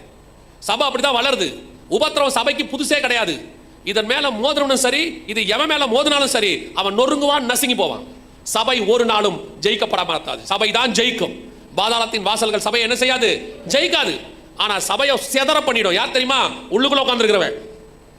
இங்க நீங்களும் நானும் ஒழுங்கா இருந்தா எவன் இந்த நாட்டில் உங்களை என்ன பண்ண முடியும்? நம்மளை காட்டி கொடுக்குறவன் யாரு? ஒரு ஆளுக்குள்ளே எத்தனை பாகுபாடு. இவன் போய் அங்க சேர்ந்துக்கிறான், அவன் போய் இங்க சேர்ந்துக்கிறான். நீங்களும் நானும் இன்னைக்கு கவர்மெண்ட் எலெக்ஷன் வரும்போது இப்போ நம்ம நாட்கள்லேயே பாதி பேர் பார்த்தீங்கன்னா இவங்க வரணும் ஜோம் பண்ணுவான், கொஞ்சம் பேர் வந்து அவங்க வரணும் ஜோம் பண்ணுவான், கொஞ்சம் பேர் அவங்க கூட போய் மேடையில் ஜோம் பண்ணுவான், கொஞ்சம் பேர் இவங்க கூட மேடையில் ஜோம் பண்ணுவான். இப்போ என்னால என்ன கேட்குறாங்க, இதில் என்னங்க தப்பு? நாம அந்த நல்ல ஆட்சி வரணும் ஜோம் பண்ணக்கூடாதா? டேய், நீங்க பரலோகத்தின் ஆட்சி வரணும் ஜோம் பண்ண வேண்டிய ஆளு. உம்முடைய ராஜ்யம் வருவதாக, அதையே மறந்துட்டிய. மறந்துட்டு யாராட்சி வரணும் ஜோம் பண்றிய? யாராட்சி வரணுங்கிறத தேவன் பார்த்துப்பாரு. ராஜாக்களை தள்ளி ராஜாக்களை உருவாக்குறவர் கர்த்தர். அவருக்கு தெரியும் யார் நல்லவர்கள், யாரை கொண்டு வரணும், யாரை வச்சா நமக்கு நல்லதுன்றது அவருக்கு தெரியாதா? நீங்கள் ஜெபம் பண்ண வேண்டியது எதுக்கு தெரியுமா? அந்த ஆட்சி வரணும், பரலோகத்தில் உம்முடைய ராஜ்யம் வருவதாக இயேசு ஜெபம் பண்ணார். இன்னைக்கு சபைக்குள்ளே இவ்வளவு பாகுபாடு. அப்படி இருக்கும்போது எங்க சபை ஜெயம் கொள்கிற சபையா மாறும்? அதனாலதான் சபையை எல்லாரும் ஜெயம் கொள்றான். ஒண்ணும் இல்லாத மைனாரிட்டியா இருக்கிற அப்படின்னு நம்மள சொல்றான். நம்மளை விட மைனாரிட்டியா இருக்கிறவன் தான் நம்மளை மிரட்டுறான். நம்மளோட மெஜாரிட்டி நம்மளை மிரட்டுது கிடையவே கிடையாது. நம்மளோட மைனாரிட்டி நம்மளை மிரட்டுது. ஏன் மைனாரிட்டி மிரட்டு தெரியுமா? நீ மைனாரிட்டியை விட மோசமா இருக்க. நீ மட்டும் தேவனுடைய சித்தத்தை செய்கிறவனா இருந்தால் இந்த பூமியில் இருக்கிற ஒருத்தர் கூட உனக்கு ஏத்து நிற்க முடியாது. இன்னைக்கு சபைகளுக்குள்ள அவ்வளவு பாகுபாடு, அவ்வளவு பிரிவினை, அவ்வளவு எண்ணங்கள். உட்கார்ந்துருக்கு ஒன்னா தான், ஆனா உள்ள உட்கார்ந்துருக்கும் போதே இருக்கு அவ்வளவு பிரச்சனை இருக்கு. உள்ள உட்கார்ந்துக்கிட்டு ஒருத்தருக்கு விரோதமா ஒருத்தர் சிந்தனை. இது மாறாத வரைக்கும் சபை ஜெயம் பெறுகிற சபையாய் மாறாது. முதல்ல நம்ம இங்க மாறணும், நமக்குள்ள டிரான்ஸ்ஃபர்மேஷன் வரணும். நீங்களும் நானும் ஒரு தேவனுடைய பிள்ளைகள். இங்க ஊழியக்காரங்கிட்டே பாகுபாடு இருக்குது, ஊழியக்காரங்கிட்டையும் இருக்கு. அவங்களுக்கு அந்தந்த ஆளுங்களா இருந்தால் அவங்க மேலே பாசம் பொத்துக்கிட்டு கொட்டும். அதே அவங்களுடைய கேட்டகரியாக இருந்தால் அவங்களுக்கு தனி பாசம். கவனிச்சுக்கோங்க, நீங்க எவனை சிறுமைப்பட்டவன் என்று நினைக்கிறீங்களோ அவனைத்தான் கர்த்தர் தன்னுடைய சொந்தமாக பார்க்கிறார். எவனை நீங்க ஒதுக்குறீங்களோ அவனை கர்த்தர் சேர்த்துக் கொள்கிறார். எவனை நீங்க மறக்கிறீங்களோ அவனை கர்த்தர் நினைக்கிறார். எவனை நசுக்கணும்னு நினைக்கிறீங்களோ கர்த்தர் அவனை உயர்த்துகிறார். பைபிள் முழுக்க இதுதான் ஃபார்முலா. நீங்க எவனை குழியில போடுறீங்களோ அவனுக்கு முன்னாடி உங்களுக்கு புனிய வச்சிருவார். எவனை மறந்துடுவீங்களோ அவனை தான் ராஜா வாக்குவார். எவனை நீங்க ஒப்பு கொடுக்குறீங்களோ அவனைத்தான் சகலருக்கு முன்பாக கர்த்தர் நிறுத்துவார். நீங்க எப்பவுமே யாரையுமே சப்ரஸ் பண்ணக்கூடாது. நீங்கள் அத்தனை பேரையும் நேசிக்க வேண்டியவர்கள். இயேசு கிறிஸ்து கோத்திரம் பார்த்திருந்தா, இயேசு கிறிஸ்து குலம் பார்த்திருந்தா, இயேசு கிறிஸ்து நாடு பார்த்திருந்தா நம்ம எல்லாரும் மீட்கப்பட்டிருப்போமா? யோசிச்சு பாருங்க. நம்மளையே எடுத்துக்கோங்க. 200 வருஷம் முன்னாடி நம்மளை மதிச்சவன் எவன்? 200 வருஷத்துக்கு முன்னாடி மிஷினரிகள் வராட்டி உங்களை என்ன எவன் மதிப்பான்? இன்னைக்கு நீங்க பாகுபாடு பார்க்குறீங்க. 300 வருஷத்துக்கு முன்னாடி மிஷினரி இல்லாட்டி உங்களுக்கு எனக்கு எந்த மரியாதையும் கிடையாதுங்க. ஆனால் அவங்க வந்தது அவங்க பாகுபாடு பார்க்காம நம்மளை எல்லாரையும் ஒரு நேசித்து சகோதரனா பாவிச்சா நீங்கள் உட்காந்துக்கிட்டு பாகுபாடு பார்த்துட்டு இருக்கிறீங்க. உங்களுக்கு கர்த்தர் எச்சரிப்பு தான் கொடுக்குறாரு, உங்களுக்கு ஆலோசனை அல்ல, காஷன். இந்த எச்சரிப்புக்கு கேட்டு மனம் திரும்பி நாம் அத்தனை பேருக்குள்ள ஒரு சபை, அவ்வளோதான், வேலை முடிச்சு. இந்த பகுதியில் இருக்கிற எல்லாரும் ஒரே சபை. உபதேசத்தில் வேறுபட்டவர்களை தான் நம்ம சேர்த்துக்கொள்ளக்கூடாது. அவர்கள் கூட மனம் திரும்பணும், ஜெபம் பண்ணணும். மற்றபடி ஒரே உபதேசத்துக்குள்ள இருக்கிற எத்தனை சபையாக இருந்தாலும் நாம் சகோதரர்களும் சகோதரிகளுமாக இருக்கிறோம். அல்லேலூயா. கஷ்டமாக தான் இருக்கும் கேட்கறதுக்கு, கொஞ்சம் கேட்க கஷ்டமாக தான் இருக்கும். எல்லாம் சரி தாங்க, நீங்கள் சொல்கிறதெல்லாம் நாங்கள் ஒத்துக்கிறோம், கரெக்டாக தான் இருக்குது. ஆனால் பொண்ணுக்கு கல்யாணம்னு வரும்போது, பையனுக்கு கல்யாணம்னு வரும்போது அதில் தானே பார்க்க வேண்டி இருக்கு. ஏன் எஸ்தரே புறஜாதி ராஜா தானே, புறஜாதி தானே இருக்குது. இயேசு கிறிஸ்துவே புறஜாதியில் தானே மனவாட்டி சபை எடுக்கிறாருன்னு இருக்குது. அவன் சொல்கிறான் போய் நிறைய பேர் இதில் ஒரு வார்த்தையை பிடிச்சி வச்சுருக்கிறான். ஆபிரகாம் சொல்கிறாராம், நீ போய் என்னுடைய இனத்தாரிடத்தில், என்னுடைய ஜாதியினிடத்தில் போய் நீ பெண்ணை கொண்டான்னு ஊழியக்காரங்கிட்ட சொன்னாராமா. ஆபிரகாம் சொன்னதை எப்படி மட்டமாக புரிஞ்சு வச்சுருக்கான் பாருங்கள். இந்த மட்டம் எவ்வளோ மட்டமாக புரிஞ்சிருக்கான் பாருங்கள். ஆபிரகாம் கானானில் இருக்கிறார். அவர் அனுப்பி சிரியா தேசத்துக்கு அனுப்புனதுக்கு காரணம், ஈசாக்குடையதான மனைவி ரெபேக்கா அங்கே தான் இருக்கிறான்னு ஈசாக்கு மலைக்கு மேலே போகிறதுக்கு முன்னாடி ஆண்டவர் சொல்லிட்டார். மலையிலேருந்து கீழே வரும்போதே ஒருத்தன் ஓடி வந்து சொன்னால் ரெபேக்கா பிறந்திருக்கிறான்னு. அந்த பெண்ணை போய் கூட்டிகிட்டு வான்னு சொல்கிறார் அவர். அதை தான் சொல்கிறார், அந்த ஜாதியை சொல்லலை. இன்றைக்கி நிறைய பேர் அவனா அவங்களுக்குள்ள ஜாதியாக கிடையாது. முதல்ல இன்றைக்கி ஒரு கூட்டம் உட்காந்துக்கிட்டு சபைக்குள்ளே இந்த மாதிரி பாகுபாடுகளெல்லாம் பார்த்துக்கிட்டு சபை வளர்ச்சிக்கு தடை இவங்கெல்லாம். இவனும் வளர மாட்டான், வளரவும் விட மாட்டான். உங்கள் சபையில் அப்படிலாம் இருக்காது, நீங்களாம் தங்கம் நல்லவங்க, நான் உங்களை பற்றி அப்படி பேசவே இல்லை. பொதுவாக அது ஆன்லைனில் பொதுன்றாங்களே அவங்களுக்காக பேசிகிட்டு இருக்கிறேன். நீங்கள் யாருமே அப்படிப்பட்டவர்கள் இல்லை. ஆமேன். என்ன ஆமேனே காணோம். நாங்கள் இனிமேட்டு அந்த மாதிரி பார்க்க மாட்டோன்றவங்க அல்லையிலே சொல்லுங்க. அப்போ இவ்வளோ நாள் என்ன பண்ணியிருக்கியா? பார்க்காமல் இருந்தால் நல்லது, ஒரு வேலையில் பார்த்துருந்தால் இனிமேல் பார்க்காமல் இருந்தால் நல்லது. வர்ற காலம் நெருங்கிருச்சு.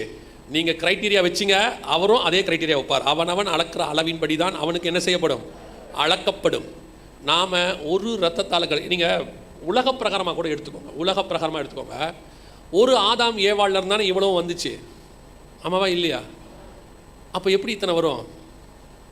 ஒரு தாய் தகப்பன் தானே. அப்போ எல்லாருக்குள்ளேருந்து ஒன்று தானே வந்திருக்கணும். இல்லை ஜலப்பிரளயத்தில் அழிஞ்சு போச்சுன்னே வச்சுக்கோங்க. நோவாலேருந்து 3 பசங்க தானே. அப்போ 3 பசங்களுக்குள்ள தானே இவ்வளோ வந்திருக்கணும். அப்போ எப்படி நீங்கள் பாகுபாடு பார்க்குறீங்க இதில்? தயவு செய்து உங்கள் குலம், கோத்திரம், அடையாளம் எல்லாவற்றையும் தொலைக்காமல் நீங்கள் ஜெயம் பெறவே முடியாது. ஜெயம் பெறாதவன் சிங்காசனத்தில் உட்கார முடியாது. ஒருத்தர் தப்பு இருக்குதா, அது தப்பாக மட்டும் பாருங்க. இந்த ஜாதிக்காரன் தப்புன்னு பார்க்காதீங்க. இங்கே இருக்கு இந்த நாடும் இந்த மாநிலமும் இந்த ஊரும், நான் சொல்றது உங்கள் ஊர் இல்லை, இந்தியாவை சொல்கிறேன். இது இப்படி பேசி பேசிய நாசமாக போன நாடாகி போச்சு. ஒருத்தன் தப்பு பண்ணனா தப்பாக பாருங்க. இந்த மதக்காரன் தப்பு பண்ணுறான், இந்த ஜாதிக்காரன் தப்பு பண்ணுறான். ஏன் அந்த தப்பா மற்ற ஜாதிக்காரன் பண்ண மாட்டானா? மற்ற நாட்டுக்காரன் பண்ண மாட்டானா? மற்ற மதக்காரன் பண்ண மாட்டானா? தோண வேணாமா? அதெல்லாம் யார் சொல்லுவாங்க? அந்த மண்டையில் மசாலா இல்லாதவங்க தான் சொல்லுவாங்க. உங்களுக்கு தான் நிறைய மசாலா இருக்குது. அதனால் ஒரு பாவம் செய்தால் அவனை பாவியாக பாருங்க. இந்த தேசத்து பாவின்னு பார்க்காதீங்க, இந்த மதத்தின் பாவின்னு பார்க்காதீங்க. அது தவறான நோக்கம், தவறான பார்வை. நீங்களும் நானும் எப்போ இயேசுவிடத்தால் கழுவப்பட்டுட்டோமோ அத்தனை பேரும் ஒரே பிள்ளைகள். அல்லேலூயா. நம்முடைய பூர்வம், குலம், கோத்திரம், பூமியில் உள்ளது எல்லா அடையாளமும் தொலைந்து நீங்களும் நானும் தேவ சாயலாய் மாற வேண்டி இருக்கிறது. ஆமென். அல்லேலூயா. ரெண்டாவது எஸ்தர் பண்ண ரெண்டாவது விஷயம் என்ன? வாசிங்க 2ஆம் அதிகாரம் 12வது வசனம் வாசி. ஒவ்வொரு பெண்ணும் 6 மாதம் வெள்ளை போல தைலத்தினாலும் 6 மாதம் சுகந்த வர்க்கங்களினாலும் ஸ்திரீகளுக்குரிய மற்ற சுத்திகரிப்புகளினாலும் ஜோடிக்கப்படுகிற நாட்கள் நிறைவேறி இவ்விதமாய் ஸ்திரீகளின் முறைமைப்படி 12 மாதமாக செய்யப்பட்டு தீர்ந்த பின்பு ராஜாவாகிய அகாஸ்வேருவின் இடத்தில் பிரவேசிக்க அவளுடைய முறை வருகிற போது. நல்லா கவனிங்க, இந்த வசனம் என்ன சொல்லுது?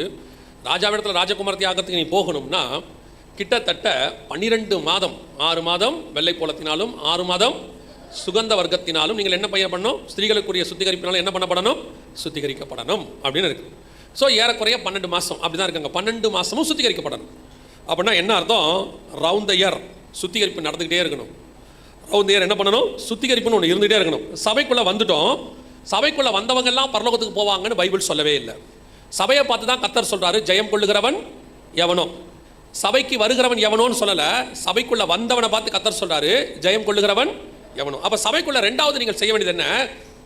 கிறிஸ்தவன் எல்லாம் பரலோகத்துக்கு போயிடுவான்னு ஒரு இடத்துல கூட பைபிள் இல்லை. இன்றைக்கி எல்லாரும் என்ன நினச்சிட்டு இருக்கிறோம்?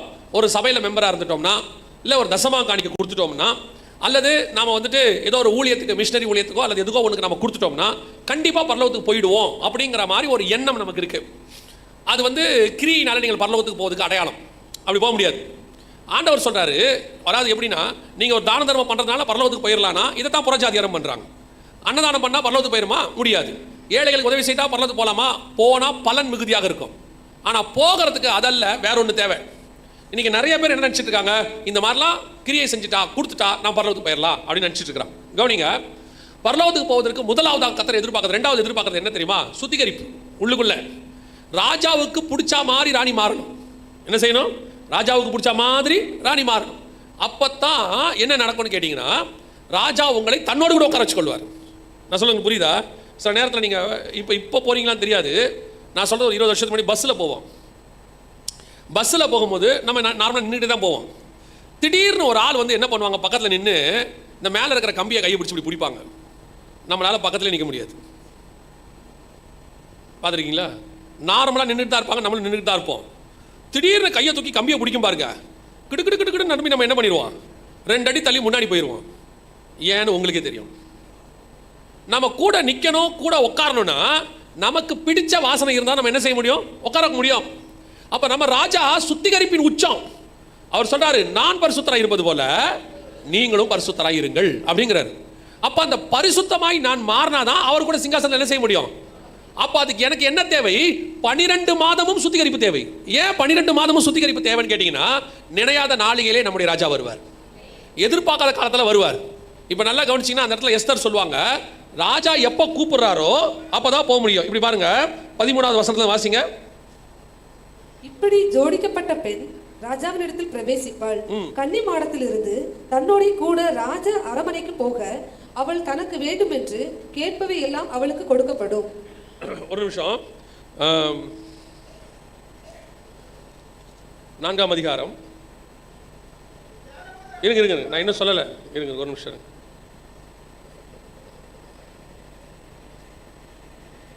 16வது வசனம் வாசிங்க. 4:16. நீர் போய் சூசானில் இருக்கிற யூதரை எல்லாம் கூடி வர செய்து 3 நாள் அல்லும் பகலும் புசியாமலும் குடியாமலும் இருந்து எனக்காக உபவாசம் பண்ணுங்கள், நானும் என் தாதிமாரும் உபவாசம் பண்ண. இல்லம்மா, மன்னிக்கணும், நான் சொன்னது 11வது வசனம் வாசிங்க. யாராவது அழைப்பிக்கப்படாமல் உள்முற்றத்தில் ராஜாவினிடத்தில் பிரவேசித்தால், புருஷரானாலும் ஸ்திரீ ஆனாலும் சரி, அவர்கள் பிழைக்கும்படிக்கு அவர்களுக்கு ராஜா பொற்செங்கோலை நீட்டினால் ஒழிய மற்றபடி சாக வேண்டும் என்கிற ஒரு தவறாத சட்டம் உண்டு. அதுல கடைசியா நான் இந்த 30 நாள் அளவும் ராஜாவினிடத்தில் வரவழைக்கப்படவில்லை என்று சொல்ல சொன்னான். அப்படின்னா என்ன அர்த்தம்? ராஜா எப்போ கூப்பிடுறாரோ அப்பதான் என்ன செய்யணும்? போகணும். ஆனா ராஜா எப்போ கூப்பிடுவாரோ கூப்பிட்ட உடனே அவ போயிடணும். அங்க அதுக்கு அது ராஜா கூப்பிட்ட பிறகு, இருங்க நான் போய் புடவை கட்டிட்டு வரேன், இருங்க நான் அலங்காரம் பண்ணிட்டு வரேன், இருங்க ராஜாவுக்கு பிடிச்ச சென்ட் போட்டு வரேன்னா கதை முடிச்சிடும். இப்போ வஸ்தியை கூப்பிடுறாரு, கூப்பிட்ட உடனே வஸ்தி என்ன பண்ணியிருக்கணும்? வந்திருக்கணும். வஸ்தி வரல. உடனே ராஜா என்ன பண்ணிட்டாரு? ஆல்டர்னேட்டாக அடுத்த ஆளை பார்த்துட்டாரு. அதே மாதிரி தான் உங்களை என்னையும் பரலோகம் எப்போ வேணாலும் கூப்பிடுவோம். இங்கேருந்து ஒரு இமைப்பொழுது, ஒரு நிமிஷத்தில் நாம் மறுமைக்கு போயிடுவோம். எப்போ நடக்கும் தெரியாது. வசனம் அப்படி தான் சொல்லுது, நினையாத நாளிகையிலே மனுஷகுமாரன் வருவார். அப்போ நினையாத நாளிகையில் வருவார்னா, ராஜா ராஜகுமாரத்தியை கூப்பிடுவார்னா, அப்போ ராஜகுமாரத்தி எப்பவும் எப்படி இருக்கணும்? ஆயத்தமாக இருக்கணும். 12 மாதமும் ஆயத்தமாக இருக்கணும். ஆயத்தமாக இருக்கிறோமா? நாமெல்லாம் எப்போ ஆயத்தமாவோம்? கம்யூனியன் எப்போ? சர்ச்சில் கம்யூனியன் எப்போ? முதல் ஞாயிற்றுக்கிழமையா? 3வது ஞாயிற்றுக்கிழமையா? அப்போ 3வது சனிக்கிழமை வரைக்கும் அப்படி தான் இருப்போம் நம்ம. அதுக்கப்புறம் சுத்திகரிப்பு கூட்டம் அப்படின்னு ஒன்று வச்சுருப்பீங்க, அப்படி தானே இருக்குதா இல்லையா? அதெல்லாம் இல்லையா? அதெல்லாம் வச்சுருக்கிறாங்க சில சர்ச்சில்.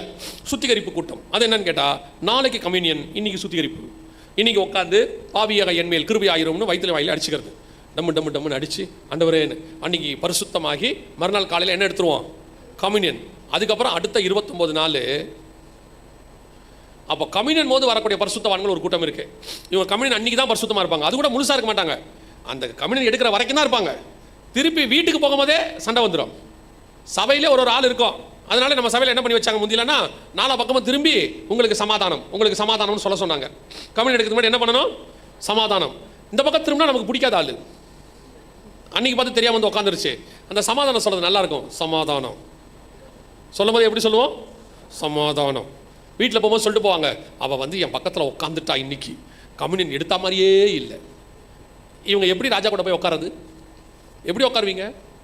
ஒரு சுத்திகரிப்புங்கிறது கம்யூனியன் அன்னைக்கு மட்டும் வருவது அல்ல, ஒவ்வொரு நாளும் இருக்கணும், ஒவ்வொரு நாளும். அதனால தான் வசனம் சொல்லுது, ஏனோக்கு தேவனோடு கூட சஞ்சரித்து கொண்டிருந்தான், காணப்படாமல் போனான். அந்த சஞ்சரிக்கிற அனுபவம் இருந்தால் தான் காணப்படாமல் போக முடியும். சஞ்சரித்தல் என்னன்னா, இங்கிலீஷில் அதுக்கு அழகான ஒரு வேர்டு இருக்குது, வாக் வித் த காட். அப்படியே ஆண்டவரோட போயிட்டே இருக்கணும். அப்படியே போக போக போக போக போக நீங்கள் போயிட்டே இருந்தீங்கன்னா ஒரு நாள் அப்படியே காணப்படாமல் போயிடுவீங்க. அப்போ வருஷம் முழுக்க ஒரு சுத்திகரிப்பு நமக்குள்ள காணப்படணும். இல்லை இன்னைக்கு 29 நாள் என்ன வேணாலும் செய்யலாம். இன்னும் ஒரு சில சபைகள்லாம் வருஷத்துக்கு ஒரு தடவை தான் கம்யூனியன். இவங்க எப்படி இருப்பாங்க நீங்கள் பார்த்துங்க, 364 நாளும் எப்படி வேணா இருக்கும். அன்பு இருக்காது, பாசம் இருக்காது, ஒன்றும் இருக்காது. ஆனால் கடைசி ஒரு வாரம் சுத்திகரிப்பு வச்சிருப்பாங்க. உபவாச ஜெபம் 3 நாள் வச்சிருப்பாங்க. நல்லா உபவாசம் போட்டு சுத்திகரிப்பாகி அந்த கம்யூனியன் எடுத்துட்டு அதுக்கப்புறம் அவ்வளோதான், வேலை முடிச்சு. இந்த பாட்லி பரிசுத்தையோ அல்லது பாட்லி சுத்திகரிப்பையோ பைபிள் விரும்பவே இல்லை. ஆண்டவர் சொல்றாரு, முழுக்க சுத்திகரிப்பு 24 மணி நேரம் நீங்கள் ஆண்டவரோடு கூட இருக்கணும். அது ஒரு சில ஒருத்தன் கேள்வி கேட்பான், அது எப்படி 24 மணி நேரம் இருக்க முடியும்? தூங்க வேணாமா? சங்கீதக்காரன் சொல்றான், நான் தூங்கினாலும் என் ஆத்மா விழித்திருக்கிறது, என் படுக்கையிலும் அவரை நினைக்கிறேன். நான் தூங்குவேன், என் ஆத்மா விழிச்சிருக்கும். கர்த்தரோடு கூட இருக்கக்கூடிய ஒரு அனுபவம், அந்த சுத்திகரிப்பு. அப்போ இந்த வெள்ளை போடத்தில் சுத்திகரிக்கும் போது எப்படி சுத்திகரிப்பாங்க அப்படின்னு கேட்டீங்கன்னா, வாசிங்க யாத்ராகமத்தின் புஸ்தகம் 30ஆம் அதிகாரம் 23வது வசனம் வாசி.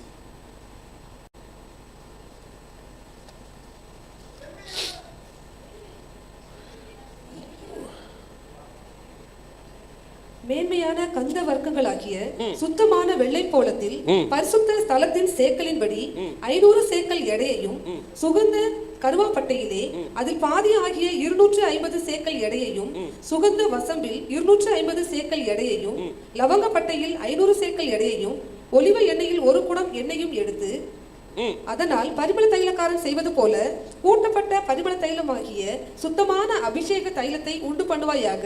அது பரிசுத்த அபிஷேக தைலமாய் இருக்க கடவுது. இந்த தைலத்தை தான் இப்படிதான் செய்யணுமா. இதுல உள்ள விஷயம் அத்தனையும் எஸ்தர் கிட்ட இருக்கும். நீங்க வாசிச்சீங்கன்னா இங்க என்னென்னலாம் பாத்தீங்களோ அதுல பாதி எங்க இருக்கும்? எஸ்தர் கிட்ட இருக்கும். இதை எப்படி ஊத்தணுமா? ஆரோனின் சிரசின் மேல் ஊற்றப்பட்ட அபிஷேக தைலமானது அப்படின்னு இருக்கு. அப்ப தலையிலிருந்து ஊத்தப்படணும், அவன் தாடி மயிர் வழியாய் வழிகிறது அப்படின்னு இருக்கு. அப்படியே தலையிலிருந்து கால் வரைக்கும் சுத்திகரிப்பு. அதைத்தான் எஸ்தர்கிட்ட சொல்றாங்க, வெள்ளை போலத்தினாலும் சுகந்த வர்க்கத்தினாலும் ஸ்திரீகளுக்குரிய சுத்திகரிப்பினாலும் முழுவதுமாக சுத்திகரிக்கப்படணும். இங்க என்ன இருக்குது? நம்மகிட்ட சுத்திகரிப்பு இருக்குது. எங்க இருக்குது? சர்ச்சுக்குள்ள இருக்க சுத்திகரிப்பு. சபையில் இருக்கும்போது எல்லாம் பரிசுத்தவான்கள் தான். சபைக்குள்ள இருக்கும்போது நம்மளாம் யாரு? பரிசுத்தவான்கள் தான். ஆனா வீட்டுக்கு போகும்போது, வீட்டில் இருக்கும்போது எப்படி பரிசுத்தம் இருக்குது? இங்க இருக்கும்போது வரக்கூடிய பாஷையெல்லாம் சுத்தமான பாஷை. இதே நேரத்தில் வேலைக்கு போயிட்டோம், அங்க வரும்போது பாஷை என்ன பாஷை? அசுத்தமான பாஷை. கேட்டால் சொல்லுவாங்க, அப்படி இருந்தால் தாங்க அங்கே வேலை பார்க்க முடியும். அப்படி அவங்கள 2 வார்த்தை திட்டினா தான் அங்கே இருக்கிறவங்கள வேலை பார்ப்பாங்க. இது என்ன பரிசுத்தம்னு தெரியல. இங்கே பாருங்க, யாராவது ஒருத்தர் காலை மிதிச்சிட்டாங்கன்னு வச்சுக்கோங்களேன், இங்கே சர்ச்சுக்குள்ள காலை மிதிச்சிட்டாங்க, அவங்க சொல்லுவாங்க, ஐயோ சாரிங்க, பரவாயில்ல, பிரைஸ்லாம் சோத்திரம், அல்லேலூயா, கர்த்தருக்கு சோத்திரம் அப்படின்னு. இதுவே பஸ்ஸில் போகும்போது ஒருத்தர் காலை மிதிச்சிட்டாங்கன்னு வச்சுக்கோங்களேன், நம்ம என்ன சொல்லுவோம்? சோத்திரம் சோத்திரம், கர்த்தருக்கு சோத்திரம் அப்படியே சொல்ல போகிறோம். எருமாடு மாதிரி மிதிக்கிற, கேட்குறமா இல்லையா? ஆமா தானே? நடக்குதா இல்லையா? அப்போ நீங்கள் இங்கே ஒரு வாழ்க்கை வாழுகிறீர்கள், சபைக்கு வெளியே ஒரு வாழ்க்கை வாழுகிறீர்கள். நீங்கள் சபைக்குள்ளே யாருக்காக பரிசுத்தமா வாழ்றீங்க? யாரை ஏமாத்த பார்க்குறீங்க? யாருக்காக உங்களை பரிசுத்தமான காட்டுறீங்க? சக விசுவாசிகளுக்கா, இல்லை இங்கே இருக்கிற ஊழியக்காரங்களுக்கா? கண்டிப்பாக வீட்டில் அப்படி இல்லை. நீங்கள் யாருன்னு வீட்டில் இருக்க தெரியும். வீட்டில் இருக்கிறவங்களுக்கு அதான் ஒருத்தர்கிட்ட கேட்டாராம், ஒரு ஊழியக்காரர் வந்து வீட்டில், பிரதர் உங்கள் மனைவிகிட்ட கேட்டாராம், உங்கள் கணவர் பரலோகத்துக்கு வருவார் இல்லையா, நீங்கள் என்ன நினைக்கிறீங்க அப்படின்னு. இப்போ அவங்க சொன்னாங்களா, யார் இவரா? வேற ஒன்றுமே சொல்லலையா. அவ்வளோதான், ஒரே கொஸ்டின், யார் இவரா? ஏன்னா நம்ம யாருங்கிறது வீட்டில் உள்ளவங்களுக்கு மட்டும்தான் தெரியும். இங்கே நம்ம பயங்கரமான வேஷம் போடுற ஆள், சபைக்குள்ளே உட்காந்துட்டு மொத்த வேஷமும் நம்ம போட்டு முடிச்சிருவோம். ஆனால் வீட்டுக்கு போனால் தான் தெரியும், வேலை ஸ்தலத்துக்கு போனால் தான் தெரியும், அங்கே தான் அதை பற்றி நமக்கு தெரியும். சில நேரங்களிலே பரிசுத்தம் பார்ட்டாக இருக்குது, சர்ச்சுக்குள்ளே பார்ட்டாக இருக்குது, ஊழியத்தில் இருக்குது. ஊழியத்துக்கு வரும்போது பயங்கர பவ்யம். சில நேரங்களில் நம்ம வீட்டில் பெண் பிள்ளைகள் இருக்கும்ல, இது வீட்டில் ஒரு வேலையும் செய்யாது, பார்த்துருக்கீங்களா? ஒரு வேலையும் செய்யாது. நம்ம அப்படி எடுத்து வையினாலும் வைக்காது. அப்படியே காலையில் எழுந்திரிச்சு குளிக்க போச்சுன்னா அந்த போத்து இருக்கிற பெட்ஷீட் அப்படியே கல்யாணத்துக்கு வைக்கிற மாதிரி பின்னாடியே வரும், மடிச்சு கூட வைக்காது, அப்படியே போயிட்டே இருக்கும். அந்த அம்மா திட்டம், ஏதாவது கொஞ்சம் 2 பாத்திரம் விளக்கணும் அப்படின்ட்டு போயிடும். திடீர்னு நம்ம வீட்டுக்கு அந்த அம்மா, அந்த பொண்ணோடைய ஃப்ரெண்டு இருக்கும்ல, அவங்க அம்மா வருவாங்க. அவங்கள எங்கேயாவது நம்ம மீட் பண்ணுவோம். அப்போ அந்த அம்மா நமக்கு ஒரு சாட்சி சொல்லுவாங்க, பாருங்க, உங்களுக்கு ரொம்ப நல்ல பிள்ளையை கர்த்தர் உங்களுக்கு கொடுத்துருக்கிறார். இந்த அம்மாவுக்கு வயிறெல்லாம் எரியும். யார் இதுவா? ரொம்ப நல்ல பிள்ளையை கொடுத்துருக்காரு. உடனே இந்த அம்மா ஆச்சரியமாக பார்க்கும், ஏன் அப்படி சொல்கிறீங்க? போன வாரம் எங்கள் வீட்டுக்கு வந்துச்சு, எல்லா வேலையும் பார்த்துச்சு. இந்த அம்மாவுக்கு எப்படி இருக்கும் தெரியுமா? அடிப்பாவி, ஒரு தட்டெடுத்து இங்கே போட மாட்டேங்கிற. அவங்க வீட்டில் போய் என்ன பண்ணியிருக்குது? எல்லா வேலையும் பார்த்துருக்கு. அந்த மாதிரி சில நேரத்தில் சர்ச்சில் சாட்சி சொல்லுவாங்க பாருங்க. அந்த மனைவியை நிற்க வச்சுக்கிட்டே வீட்டுக்காரை பற்றி சொல்லுவாங்க. பிரதர் மாதிரி ஒரு சாஃப்டாக ஆளாக பார்க்க முடியாது. அந்த அம்மா அப்படியே ஒரு பார்க்கும், யார் நீ? சாஃப்ட்டு. நீ எத்தனை ரிமோட்டை உடச்சிருக்கிறன்றது எனக்கு மட்டும்தானே தெரியும் வீட்டில். இல்லை, சர்ச்சுக்குள்ளே ஒரு பரிசுத்தம் இருக்குது, வீட்டுக்குள்ளே ஒரு பரிசுத்தம் இருக்குது, வேலை ஸ்தலத்தில் ஒரு பரிசுத்தம் இருக்குது. அதான் நான் சொல்லுவேன், சபைக்குள்ளே நீங்கள் உச்ச நிலையில் ஆராதிக்கும் போது கர்த்தர் வந்துட்டா தப்பிச்சிட்டீங்க, போயிடுவீங்க. ஆனால் நீங்கள் எங்கேயாவது வேலை பார்த்துக்கிட்டு போது கர்த்தர் வந்தால் கஷ்டம். ஆமாம், நிச்சயம்தான். சில ஆட்கள்லாம் வேலை ஸ்தலத்தில் பார்த்தீங்கன்னா கோவப்படாமல் இருக்க முடியாது. நான் இல்லைன்னே சொல்லலை. பவுல் சொல்கிறார், கோவப்பட்டாலும் பாவம் செய்யாதிருங்க. கோவப்படுறது இயல்பு, சில இடத்துல வரதான் செய்யும். அது ஏன் ஆண்டு நமக்கு அப்படி கொடுப்பாருனே தெரியாது, சோதிச்சு பார்க்குறாரு போல கொடுத்துருவார். நம்ம சோதிக்கிறதுக்குன்னே சிலதை கொடுத்துருவார். ஆனால் நீங்கள் கோவப்படும் போது கூட பாவம் செய்யாதபடி பார்த்துக்கணும். கோவமே படக்கூடாது. திருப்பி அடுத்து சொல்லிடுவான், எப்படி ஜெகன் கோவப்பட சொல்கிறாருன்ட்டு. இல்லை, நான் அதை சொல்லலை. சில நேரங்களில் வேறு வழி இல்லாமல் கோவம் வந்துடும். அதில் கூட என்ன பண்ணிடக்கூடாது? பாவம் செஞ்சிடக்கூடாது. திடீர்னு பார்த்தா அப்படியே சரளமாக கெட்ட வார்த்தை வரும். அப்படியே அந்த அம்மா பார்க்கும், என்னடா அந்த ஆள் இப்படி பேசுகிறான் அப்படின்னு சொல்லி. ஏன்னா அதெல்லாம் உள்ளே இருந்துச்சு, உள்ளுக்குள்ளே இருந்துக்குது, அது வெளியே வருது, இப்போ தான் வெளியே வருது. இது சுத்திகரிப்பு அல்ல. சில நேரங்களில் உள்ள நம்ம எப்படி இருக்குன்னு தெரியாது. சில ஆட்கள்லாம் பார்த்தீங்கன்னா உள்ளே எப்படி இருக்குன்னு தெரியாது. சில இடங்களில் நடக்கிற சொல்கிறேன், உங்களை சொல்லலை. திடீர்னு யாராவது வீட்டுக்கு ஆள் வந்துட்டாங்கன்னா டக்குன்னு நம்ம மர்ரூம் ஆகும், பார்த்துருக்கீங்களா? நாமளே மர்ரூம் ஆகும், பார்த்துருக்கீங்களா? லுங்கியோட பனியோட உட்காந்துருப்போம்ல, பட்டீர்னு என்ன ஆகும்? பேண்ட்டு சட்டை வந்து நிற்கும், குளிச்சிருக்கலாம் மாட்டோம், பட்டீர்னு மாறிடுவோம். நைட்டியோட நின்றுக்கிட்டு இருப்போம்ல, டக்குன்னு ஒரு புடவை கட்டு வந்து நிற்பாங்க, பட்டீர்னு. ஒரு இமை பொழுதுலே, ஒரு நிமிஷத்தில் நான் மர்ரூம் ஆனின்ற மாதிரி. ஆனால் நம்ம யாருங்கிறது நமக்கு மட்டும்தான் தெரியும். கணவர் சொல்லிடுவார், திடீர்னு வாமா நீ டக்குன்னு வண்டியில் ஏறு அப்படின்னு. என்னங்க அர்ஜென்ட் ஏறு அப்படின்னு உடனே அந்த மாதிரி பார்த்தீங்கன்னா டக்குன்னு ஒரு புடவையை கட்டி ஒரு பவுடர் அடித்து 3 நிமிஷத்தில் வண்டியில் உட்காந்துருக்கோம். ஆனால் போகும்போது பக்கத்தில் சொல்லுவாங்க, இப்படி திடீர்னு கூப்பிட்றீங்களே, குளிச்சுட்டாவது வந்திருப்பேன். ஆனால் ஊரில் இருக்க அத்தனை பேர் அந்த மாதிரி குளிச்சுட்டு வருதான் நினச்சிருப்பாங்க. பார்க்கறதுக்கு நமக்கு எப்படி இருக்குது? நல்லா கிராண்டாக இருக்குது. உள்ளுக்குள்ளே யாருன்றது நமக்கு மட்டும்தான் தெரியும். இந்த மாதிரி பரிசுத்தமாக வாழ்கிறவங்க ஒரு குரூப் இருக்குது. வெளியே பார்க்கறதுக்கு அப்படியே சுத்திகரிப்பு பண்ண மாதிரி சாந்த குணமாக அமைதியாக எல்லாம் இருக்கு. ஆனால் உள்ளே போனால் தான் யாருன்னு தெரியும். ஆனால் எஸ்தர் அப்படி ஏமாற்ற முடியாது. ராஜாக்கு பக்கத்தில் போய் உட்காரணும் சிங்காசனத்தில். எஸ்தர் எப்பேற்பட்ட சுத்திகரிப்பு இருந்தால் ராஜா பக்கத்தில் போய் உட்கார முடியும்? ஒரு நிமிஷத்தில் ராஜா கண்டுபிடிச்சிருவார், ஒரே நிமிஷத்தில் கண்டுபிடிச்சிருவார். தூரத்துலேருந்து பார்க்கும்போது எல்லாமே அழகாக தான் தெரியும். கிட்ட வந்து உட்காந்தா தான் நமக்கு அதோடைய குறைகள் தெரிய ஆரம்பிக்கும். தாஜ்மஹாலையே நீங்கள் தூரத்துலேருந்து பார்த்தீங்கன்னா ரொம்ப அழகாக இருக்கும். கிட்ட போய் பார்த்தீங்கன்னா அதில் இருக்கிற சின்ன சின்ன விஷயங்கள்லாம் நமக்கு குறையாக தெரியும். எங்க அங்கே பாருங்கள் குப்பை போட்டு வச்சிருக்காங்கம்பாங்க, அங்கே ஒரு குப்பை இருக்கும், அது நம்ம கண்ணுக்கு தெரியும், மற்றபடி தெரியாது, தூரத்தில் பார்த்தா தெரியாது. அதே மாதிரி தான் நம்மளை பள்ளியிருந்து பார்க்குறவங்க, தூரத்துலேருந்து பார்க்குறவங்க நம்ம சுத்திகரிப்பு பற்றி அவங்க தெரியாது. ஆனால் கிட்ட வந்து உட்காந்தாதான் ராஜாவுக்கு தான் நம்முடைய சுத்திகரிப்பு என்னன்றது தெரியும். அப்போ பைபிள் என்ன எதிர்பார்க்குது? 24 மணி 12 மாதமும் சுத்திகரிப்பு தேவைப்படுகிறது. ராஜா வருகிற வரைக்கும் சுத்திகரிப்பு, ஆண்டவர் எக்ஸ்பெக்ட் பண்ணுறதான சுத்திகரிப்பு. கடைசியாக எஸ்தர்கிட்ட இருந்த இன்னொரு மிக முக்கியமான சுபாவம், அதை சொல்லிட்டு நான் முடிக்கிறேன். வாசிங்க 2ஆம் அதிகாரம் 15வது வசனம், எஸ்தரின் புஸ்தகம் வாசிங்க. மொர்தெகாய் தனக்கு குமாரத்தியாய் ஏற்றுக்கொண்டவளும் அவன் சிறிய தகப்பனாகிய அபியாயேலின் குமாரத்தியுமான எஸ்தர் ராஜாவினிடத்தில் பிரவேசிக்கிறதற்கு முறை வந்தபோது அவள் ஸ்திரீகளை காவல் பண்ணுகிற ராஜாவின் பிரதானியாகிய ஏகாய் நியமித்த காரியமே அல்லாமல் வேறொன்றும் கேட்கவில்லை. வேறொன்றும் அவள் என்ன செய்யல? கேட்கவில்லை. இதில் என்னங்க பெரிய விஷயம் இருக்குது அப்படின்னு கேட்குறீங்களா? 13வது வசனம் வாசி. இப்படி ஜோடிக்கப்பட்ட பெண் ராஜாவின் இடத்தில் பிரவேசிப்பாள். கன்னி மாடத்தில் இருந்து, நல்ல கவனிங்க, அதான் ரொம்ப இம்பார்ட்டன்ட். கன்னி மாடத்திலிருந்து தன்னோடு கூட ராஜ அரண்மனைக்கு போக அவள் தனக்கு வேண்டும் என்று கேட்பவை எல்லாம் அவளுக்கு கொடுக்கப்படும். இப்போ இந்த வசனத்தை நல்லா புரிஞ்சுக்கணும். நீங்க இவ எங்கிருந்து எங்க போறானா, கன்னி மாடத்திலிருந்து அரண்மனைக்கு. பொதுவா நீங்க எங்க போறீங்களோ அதுக்கு ஏத்த மாதிரி தான் பொருள் வாங்குவீங்க. ஞாபகம் இருக்குதா? ஒருத்தர் ஹாஸ்பிட்டல்ல பார்க்க போறீங்க, என்ன வாங்குவீங்க? ஆரஞ்சு பழம், ஹார்லிக்ஸ் பாட்டிலு, குளுக்கோஸு, இது வாங்குவீங்க இல்லையா? ஒரு கல்யாணத்துக்கு போறீங்க, என்ன வாங்குவீங்க?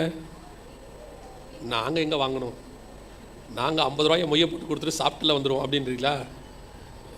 கல்யாணத்துக்கு போகும்போது மொய் கொண்டு போவோம், ஹாஸ்பிட்டலுக்கு கூட்டு போகும்போது இந்த மாதிரி ஹெல்த்தியான திங்ஸ் ஒன்று வாங்கிட்டு போவோம். இதுவே யாரோ ஒருத்தர் சொந்தக்காரங்க சும்மா வீட்டுக்கு பார்க்க போகிறோம், அப்போ என்ன பண்ணுவோம்? ஸ்நாக்ஸ் வாங்கிட்டு போவோம் இல்லையா?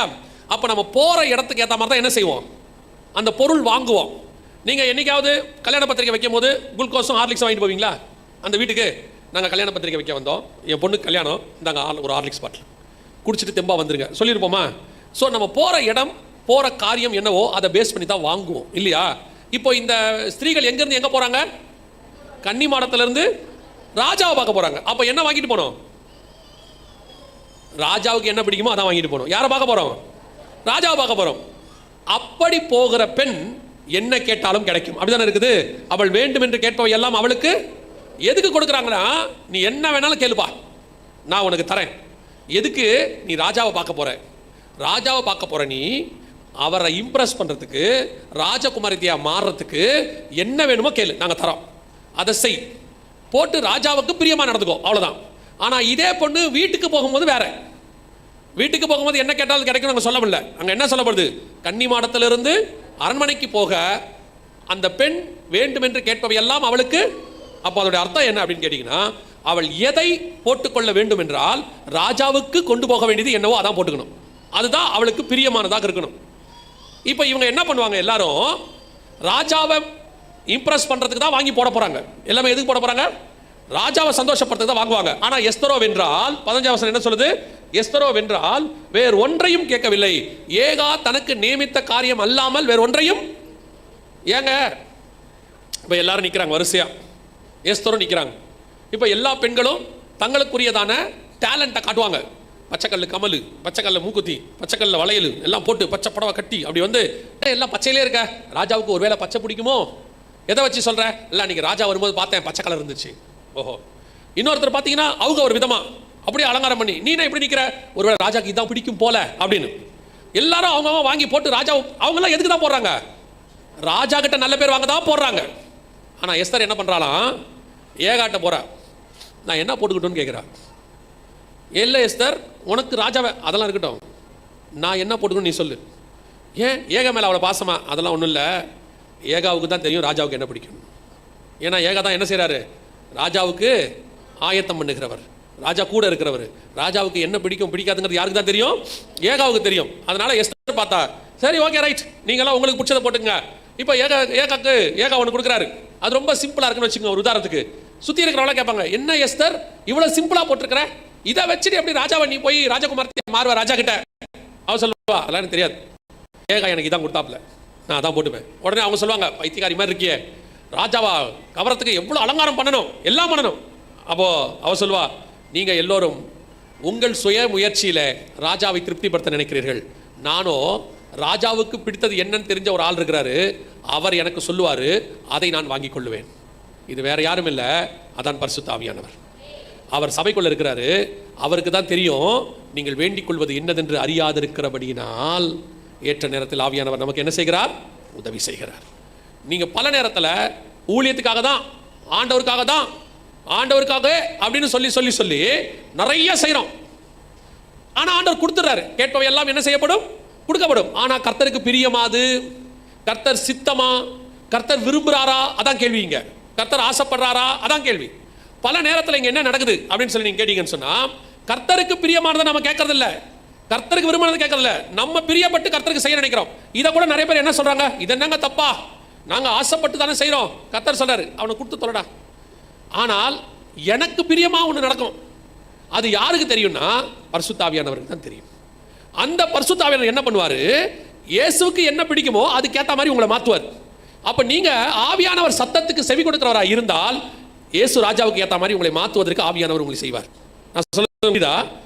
நான் சொல்றது ஊழியத்தில் சொல்றேன், நிறைய காரியங்களை சொல்றேன். இப்போ ஒரு பாட்டு பாடுறீங்க, சில நேரத்தில் உங்களுக்கு ஆவியானவரே பாட்டு கொடுப்பார். அந்த பாட்டை தேவனிடத்தில் பாடும்போது ஒரு மகிமை இருக்கும், பிரசன்ஸ். அந்த அந்த அந்த மகிமையே வேற. ஆனால் திடீர்னு பார்த்தீங்கன்னா உங்கள் பாட்டு நல்லா இருக்குதுன்னு எல்லாரும் சொல்ல ஆரம்பிச்சிடுவாங்க. இப்போ நீங்கள் என்ன பண்ணுவீங்க, உட்காந்து பாட்டு எழுதுவீங்க. 2 பேர் 3 பேர் உட்காந்து டியூன் போட்டு அதில் ஒரு மியூசிக் போட்டு கிராண்டாக பண்ணுவீங்க. அதில் குறையே இல்லை. நீங்கள் என்ன சொல்லுவீங்க தெரியுமா? அதுக்கு ஆண்டவருக்காக நான் என்ன பண்ணுறேன், இத்தனை லட்சம் செலவழிக்கிறேன், இவ்வளோ பாட்டு போடுறேன். ஆண்டவர் உங்களுக்கு கொடுக்காம இல்லை, சரி கொடு, நீ எடுத்துக்கோன்னு சொல்லிடுவார். ஆனால் காட்ஸ் வில் அப்படின்னு ஒன்று இருக்குது. அந்த பாட்டு எப்படி இருக்கணும்னு கர்த்தருக்கு தெரியும். சில நேரங்களில் அந்த பாட்டு ஆடம்பரமாய் கூட இருக்காது, பயங்கர மியூசிக் இருக்காது. இன்னும் சொல்ல போனால் 1-2 வார்த்தைகள் தப்பாக கூட இருக்கும். ஆனால் உன் இருதயத்தின் ஆழத்திலிருந்து ஆண்டவருக்கு அதை பாடும்போது அது அவருக்கு பிரியமாக இருக்கும். நான் எத்தனையோ பாட்டு கேட்டிருக்கிறேன். நான் உதாரணத்துக்கு தான் பாட்டை சொல்கிறேன், இது எல்லாத்துக்கும் பொருந்தோம். உங்கள் தனிப்பட்ட ஆவிக்குரிய வாழ்க்கைக்கு கூட அது பொருந்தோம். நீங்கள் எதை செய்தாலும் அவர் நாம மகிமைக்குன்னு செய்யுங்கன்னு இருக்குல்ல, அதோடு கூட அவர் சித்தத்தின்படியும் செய்யணும். நம்ம சித்தத்தின்படி, நம்ம ஆசைப்படி பயங்கரமா. ஏன்னா நம்ம எப்படிப்பட்டவங்க தெரியுமா, நல்ல இருதயம் இருக்குது நமக்கு எப்படி தோணுன்னா, ஆண்டவருக்கு செய்கிறோங்க சூப்பராக செய்யணும். சில நேரத்தில் என்ன பண்ணிடுவீங்க, ஊழியக்காரங்க வராங்கன்ட்டு ஒரு தடவை எனக்கு நடந்தது சொல்கிறேன். ஊழியக்காரர் வராருன்ட்டு அவங்க பயங்கர கிராண்டாக சாப்பாடு செஞ்சுட்டாங்க. அவங்க செஞ்சதில் 80% நான் சாப்பிட மாட்டேன். எனக்கு சாப்பாடு பிடிக்காத சாப்பாடு மெயின், நான் அதை சாப்பிட மாட்டேன். எனக்கு அது என் உடம்புக்கு ஒத்துக்காது. ஆனால் நல்லா வெரைட்டி கிராண்ட் நல்லா இருக்குது, மனமுவந்து செஞ்சுருக்கிறாங்க. வந்து வச்ச உடனே அவங்க வைக்கிற ஒவ்வொரு ஐட்டமாக பார்க்குறேன், ஒவ்வொன்றும் எனக்கு பிடிக்காது, இல்லை என் உடம்புக்கு ஒத்துக்காது, அப்படி இருக்குது. அலர்ஜி இந்த மாதிரி நீ பார்த்தா என்னால் அதில் ஒரு 2-3 விஷயத்தை தான் சாப்பிட முடியுது. அப்போ நான் சொல்கிறேன், இல்லை இதெல்லாம் வேணாம். அவங்க சொல்கிறாங்க, ஐயோ பாஸ்டர் உங்களுக்காக தான் செஞ்சோம், இதை போய் அங்கே வாங்கிட்டு வந்தோம், இதை போய் இந்த இடத்துல வாங்கிட்டு வந்தோம். எல்லாம் உண்மை, உங்கள் அன்பில் நீங்கள் செய்யறதில்ல, மாற்றுக்கத்தே இல்லை. ஆனால் அது ஒத்துக்கணுமே, அந்த ஆளுக்கு அது ஒத்துக்கணுமே. கடைசியில் என்ன ஆயிடுச்சு, நம்ம சாப்பிட முடியல, அவங்களுக்கு வருத்தம் ஆயிடுச்சு. நம்ம சாம்பிளுக்கு அவங்க எதிரில் கொஞ்சம் சும்மா கிள்ளி அப்படி சாப்பிட்டோன்னே அவங்க, என்ன பாஸ்டர் உங்களுக்காக தான் இவ்வளோ செஞ்சோம். பல நேரங்களில் இதான் நடக்கிறது. ஆண்டவருக்காக அதை செய்கிறேன், இதை செய்கிறேன், கிராண்டாக செய்கிறேன், அப்படி செய்கிறேன்னு செஞ்சுட்டு கடைசியாக பார்த்தீங்கன்னா அது ஆண்டவருக்கு பிடிக்கல. ஆனால் ஆண்டவர் என்ன நினைக்கிறாரு, என் பிள்ளை எனக்காக தான் செய்து, என்ன பண்ணுறது, சரி விடு, அனுமதி கொடு. ஆனால் இது அனுமதி, சித்தம் வேறு. ஆண்டவர் பார்க்குறாரு, அவன் கிராண்டாக கூட செய்யலடா, ஆனால் உண்மையாக செய்கிறான், எனக்கு பிடிச்சதை செய்கிறான். இயேசு கிறிஸ்து பிதா கிட்ட போய் என்ன கேட்டாலும் கிடைக்கும், என்ன சொன்னாலும் பிதா செஞ்சிருவார். ஆனால் இயேசு சொல்கிறாரு, ஆகிலும் என்னுடைய சித்தத்தின்படி அல்ல, உம்முடைய சித்தத்தின்படி ஆக கடவுது. இதுதான் ரொம்ப இம்பார்ட்டன்ட். பல நேரங்களிலே நாம் என்ன செய்கிறோம் அப்படின்னா, யாருடைய நம்ம சந்தோஷம், நம்ம விருப்பம், அதை தான் அந்த எல்லா பெண்களும் செஞ்சாங்களாம். எல்லாம் வாங்கி போட்டு அவங்களும் ராஜாவை பிரியப்படுத்த தான் போகிறாங்க. ஆனால் மற்ற எல்லா பெண்களை பார்க்கலாம். அந்த வசனத்தை வாசிங்க, முடிக்கலாம். அந்த வசனத்தை வாசிங்க, 17வது வசனம். ராஜா சகல ஸ்திரீகளை பார்க்கிலும் எஸ்தர் மேல் அன்பு வைத்தான். இவங்களாம் யார் தெரியுமா? சகல ஸ்திரீகளை பார்க்கிலும் எஸ்தர் மேல் அன்பு வைத்தான். ஏன்? இவங்கெல்லாம் யாரு? ராஜாவுக்காக அலங்காரம் பண்ணவங்க தான். என்னென்ன வேணுமோ எல்லாம் போட்டுக்கிட்டு எல்லாம் அலங்காரம் பண்ணி ராஜாவை இம்ப்ரெஸ் பண்ணணும்னு நினைச்சவங்க தான். ஆனால் சகல இவங்களை எல்லாம் ராஜாவுக்கு பிடிக்குது, பிடிக்கல நாங்கள் சொல்லலை. சகல ஸ்திரீகளை பார்க்கிலும் எஸ்தர் மேல், எல்லாரையும் பிடிக்கும், எஸ்தர் மேல் அன்பு ஜாஸ்தி. ஏன்? எஸ்தர் அவளுக்கு பிடிச்ச மாதிரி செய்யல, ராஜாவுக்கு பிடிச்ச மாதிரி செஞ்சான். ராஜாவுக்கு என்ன பிடிக்குமோ, சில நேரங்களில் நம்ம கிராண்டாக செய்ய வேணாம், ஆனால் பிடிச்ச மாதிரி ஒரு சிம்பிளாக செஞ்சு வச்சுட்ட உடனே ரொம்ப இம்ப்ரெஸ் ஆகிடுவாங்க அவங்க. அதை நிறைய பேர்ட்ட சொல்லிகிட்டே இருப்பாங்க. அவங்க வீட்டுக்கு போனேங்க, நான் சொல்கிறது உதாரணம், நான் என் லைஃப்பில் நடந்துச்சான். ஒரு வீட்டுக்கு போனேன், அவங்க ஒரு சின்ன ஒரு கூட்டம் என்னமோ செஞ்சுதாங்க, ரொம்ப நல்லா இருந்தது. அதை 2வது தடவை ஒரு 2 வருஷம் கழிச்சு அங்கே போகும்போது எனக்கு அது ஞாபகம் வந்துச்சு. அவங்ககிட்ட சொன்னேன், அந்த கூட்டம் ரொம்ப நல்லா இருந்துச்சு. அவங்க ரொம்ப சந்தோஷம். அவங்க சிக்கனோ மட்டனோ செஞ்செல்லாம் அவ்வளோ பெருசாக இல்லை, அந்த ஒரு விஷயம் நமக்கு பிடிச்சிச்சுன்னா நம்ம அதை நினைவு கூறுறோம். பார்த்தீங்களா? அந்த மாதிரி தான் ஆண்டவர் அவருக்கு பிரியமானதை நீங்கள் செய்யும்போது, மற்றதெல்லாம் நீங்கள் செய்கிறீங்க, உங்கள் விருப்பப்படி செய்கிறீங்க, அதை கர்த்தர் கனப்படுத்துறார், இல்லைன்னு சொல்லலை. ஆனால் இதை அன்பு வைக்கிறார். இந்த எஸ்தரைத்தான் அவர் ராஜாத்தியாய் மாற்றினார், தன்னோடு கூட உட்கார வைத்துக் கொண்டார். ஜெயம் கொள்ளுகிறவனா என்ன அர்த்தம் தெரியுமா? ஏன் இஷ்டப்படி செய்து இயேசுக்கு ஊழியம் செய்வதல்ல, இயேசு இஷ்டப்படி செய்து ஊழியம் செய்வது. நம்ம அதை கேட்டால் என்ன இப்போ கடைசி காலத்தில் சொல்கிறாங்க அப்படின்னா, ஏங்க ஆண்டவருக்காக இப்படி செய்யறதுன்னா தப்பா, கர்த்தர் ஒத்துக்க மாட்டாரா? ஒத்துக்கிறாரு ஆண்டவர், அதெல்லாம் இல்லைன்னே சொல்லலை. சில நேரத்தில் பிள்ளைகள் சில காரியங்களை கேட்கும்போது அப்பா வேணாம் பாரு, பிள்ளைகள் அடம் பிடிக்கும். அப்பா சொல்லுவார், சரிப்பா கொடுப்பா. இப்போ அப்பாவுக்கு பாசம் இல்லையா? இருக்கு, பிள்ளை அழக்கூடாதுன்னு நினைக்கிறாரு. ஆனால் சில நேரத்தில் அப்பாவே ஒன்று வாங்கி கொடுப்பாரு பாருங்க, அது வேற. அந்த மாதிரி தான் வேதம் சொல்லுது. எஸ்தரோ மற்ற பெண்களைப் போல என்ன வேண்டும் என்று கேட்கவில்லை, ஏகா தனக்கு என்ன கொடுத்தானோ அதை அவள் வாங்கி கொண்டாள். நீங்களும் அப்படித்தான். உங்கள் தேவை என்ன என்பதை பரமபிதா முன்பே அறிந்திருக்கிறார். நீங்கள் என்ன பண்ணணும், என்ன செய்யணும், எதை கேட்கணும் எல்லாம் பரலோகத்துக்கு தெரியும். நீங்கள் அதை மட்டும் செஞ்சால் மட்டும் போதும். பரலோகம் உங்களை கஷ்டப்படுத்தவே விரும்பலை. சிலர்லாம் கடன் வாங்கி ஊழியம் பண்ணுறேன்றாங்க. நான் கடன் வாங்கி ஊழியம் பண்ணுறேங்க ஆண்டவருக்காக. அப்படிலாம் ஆண்டவர் கேட்கவே இல்லை. நான் ரொம்ப கஷ்டப்பட்டு இவ்வளோ வட்டிக்கு வாங்கி ஆண்டவருக்காக இப்படி மினிஸ்ட்ரி அப்படிலாம் ஆண்டவர் சொல்லவே இல்லை. உங்ககிட்ட என்ன இருக்கோ அதை முழு இருதயத்தோடும் முழு பலத்தோடும் முழு ஆத்மாவோடும் கர்த்தருக்கென்று நீங்கள் செய்யும் போது கர்த்தர் அதில் பிரியப்படுகிறார். யோசிச்சு பாருங்க, ஒரு விதவை ஒதுங்க போடுறத ஆண்டவர் கனப்படுத்துறாரு, சொல்றாரு, ஆஹா அந்த அம்மா எப்படி போடுது பாருன்னு. அந்த மாதிரி தான் குறைவாக போடணும் நிறைவாக போடணுன்ற கான்செப்ட் இங்கே இல்லை. கர்த்தருக்கு பிரியமாக போடணும். நீங்கள் என்ன செஞ்சாலும் கர்த்தருக்கு பிரியமானது, அவர் விரும்புகிறபடி. அதை யார் நமக்கு சொல்லித் தருவார்னா பரிசுத்த ஆவியானவர் சொல்லித் தருவார். அதுதான் ஆவியானவர் சபையில் சொல்கிற வேலை. அவர் நமக்கு கூட இருந்து ஒவ்வொன்றாக கைட் பண்ணுவார். சரி, நான் ஒரே ஒரு கருத்தை மட்டும் சொல்லிட்டு முடிச்சிடறேன். ஒரு நாள் காலையில் ஜெபம் பண்ணிகிட்டே இருக்கிறோம். ஜெபிச்சிட்டு இருக்கும்போது திடீர்னு ஒரு பாட்டை ஆவியானவர் உணர்த்துறார். அந்த பாட்டை பாடிக்கிட்டே இருக்கிறோம். நான் மட்டும் தான் மார்னிங் ப்ரேயரில் பாடிக்கிட்டே இருக்கிறேன். அடுத்து ஆவியானவர் துதிக்க சொல்கிறாரு, துதிச்சிக்கிட்டே இருக்கிறேன். அப்படியே போயிட்டே இருக்கும்போது இப்படியே ஒரு 15-20 நிமிஷம் போயிட்டே இருக்குது. ஆவியானவர் திடீர்னு பல வருஷத்துக்கு முன்னாடி உள்ள ஒரு விண்ணப்பம், அதை நான் மறந்துட்டேன், அந்த விண்ணப்பத்தை ஞாபகப்படுத்துறாரு. இந்த விண்ணப்பத்தை இப்போ ஏறிடு. அதுக்கு அவர் சொன்ன காரணம் அழகாக இருந்துச்சு. இந்த விண்ணப்பத்தை நீ ஏறிடு. இப்பொழுது தேவன் பதில் கொடுக்குற இடத்துல இருக்கிறார், பதில் கொடுக்க பிரியமாக இருக்கிறார். அந்த விண்ணப்பத்தை ஏறெடுக்கும் போது ஒரு சிறிய சமாதானம், ஒரு உணர்வு, நான் உனக்கு பதில் தந்தேன் அப்படின்னு. சில நேரங்கள் ஆவியானவர் லீட் பண்ணுவார் ப்ரேயரில். இப்படி ஆவியானவர் உங்களை நடத்துவார். இப்படி செய், இந்த பக்கம் போ, அந்த பக்கம் போகாத, அதை செய். ஒவ்வொன்றிலும் கூட இருந்து ஆவியானவர் நடத்த வல்லமை உள்ளவராக இருக்கிறார். நீங்கள் அதன்படி செய்யும் போது அது ராஜாவுக்கு பிரியமாய் மாறும். ராஜா உங்களை ராஜகுமாரத்தையாய் மாற்றுவார். ஜெயம் கொள்ளுகிறவன் எவனோ அவனை என்னோடு கூட சிங்காசனத்தில் உட்கார வைத்துக் கொள்வேன். இப்படி நீங்கள் செஞ்சீங்கன்னா ராஜா எஸ்தரை எங்கே உட்கார வச்சுக்கிட்டாரு? ராஜஸ்திரியின் வஸ்திரத்தில் உட்கார வச்சு கிரீடத்தை அவள் தலையின் மேல் வைத்தார். அதே காரியத்தை கர்த்தர் உங்களுக்கும் எனக்கும் செய்ய வல்லமை உள்ளவராக இருக்கிறார். அல்லேலூயா. நாம் ஜெபிக்க போகிறோம். எந்திரிக்கலாமா? நம்ம தேவ சமூகத்தில் எல்லா கண்கள் மூடுவோம். ஒரு 5 நிமிஷம் மட்டும் ஒப்பு கொடுத்து ஜெபிக்க போகிறோம். நல்ல தகப்பனே, ஸ்தோத்திரம்பா, ஸ்தோத்திரம்பா, ஸ்தோத்திரம்பா. Thank you Lord. நன்றி. எல்லா கண்களையும் மூடுவோம். எல்லாருமே ஜெபம் பண்ணும். அத்தனை பேரும் ஜெபம் பண்ணும். எல்லா கண்களையும் மூடி ஆண்டவரை நோக்கி, ஆண்டவரே, நாங்களும் இதை ஜெயம் பெற்றவர்களாக ஏதோ வந்தோம் போனோம், கிறிஸ்தவங்களா வாழ்ந்தோம், கிறிஸ்தவங்களா செத்தோம், ஏதோ ஒரு கல்லறையில் இடம் கொடுத்தாங்கன்ற வாழ்க்கை அல்ல. அது உலக வாழ்க்கை. கிறிஸ்தவ வாழ்க்கை இந்த பூமியை விட்டு புறப்படும் போது தான் நித்திய ஜீவ வாழ்க்கையே ஆரம்பிக்குது. உண்மையிலே நீங்கள் இங்கே இருக்கிறது டெம்பரவரி, 70 அல்லது பலத்தின் மிகுதினால் 80. ஆனால் நித்தியம் இனிமேல் தான் வருகிறதா இருக்கிறது. அதுக்கான ஆயத்தை தான் நாம் இங்கே செய்யணும். அதுதான் தேவன் சொல்றாரு, ஜெயம் கொள்ளுகிறவன் எவனோ. முதல்ல நீங்கள் உங்களுடையதான சுபாவங்களை ஜெயிக்கணும், சாயலை ஜெயிக்கணும், எண்ணங்களை ஜெயிக்கணும். உங்களுடைய பூர்வ கோத்திரம் குலம் எல்லாம் அடையாளம் போய் நான் தேவனுடைய குமாரன் என்கிற எண்ணம் வரணும். குமாரனின் சாயலுக்கு ஒப்பாய் நான் மாறணும். அவருக்கு சாயலுக்கு ஒப்பா, அவர் சாயலுக்கு ஒப்பா மாறணும். இன்னும் இந்த பூமிக்குரிய அடையாளத்தை நீங்க பிடிச்சிட்டு இருந்தீங்கன்னா மற்றவங்க உங்களை சொல்றதை பத்தி கவலைப்படாது. அது ஒரு நாள் மாறிடும். முதல்ல நீங்க மாற்றணும். நீங்க மாற்றணும். உங்களுக்குள்ள அந்த காரியம் போகணும். யாராவது ஏதாவது ஒரு விதத்தில் உங்களை அடையாளப்படுத்தினா நான் அது இல்லைன்னு நீங்க சொல்லுங்க, தைரியமா சொல்லுங்க. உங்க மொழியை வச்சோ, இனத்தை வச்சோ, பிறப்பை வச்சோ, இடத்தை வச்சோ உங்களை இன்ன அப்படின்னு அடையாளப்படுத்தினா இல்லை, நான் தேவனுடைய பிள்ளைங்கிறத சொல்லுங்க.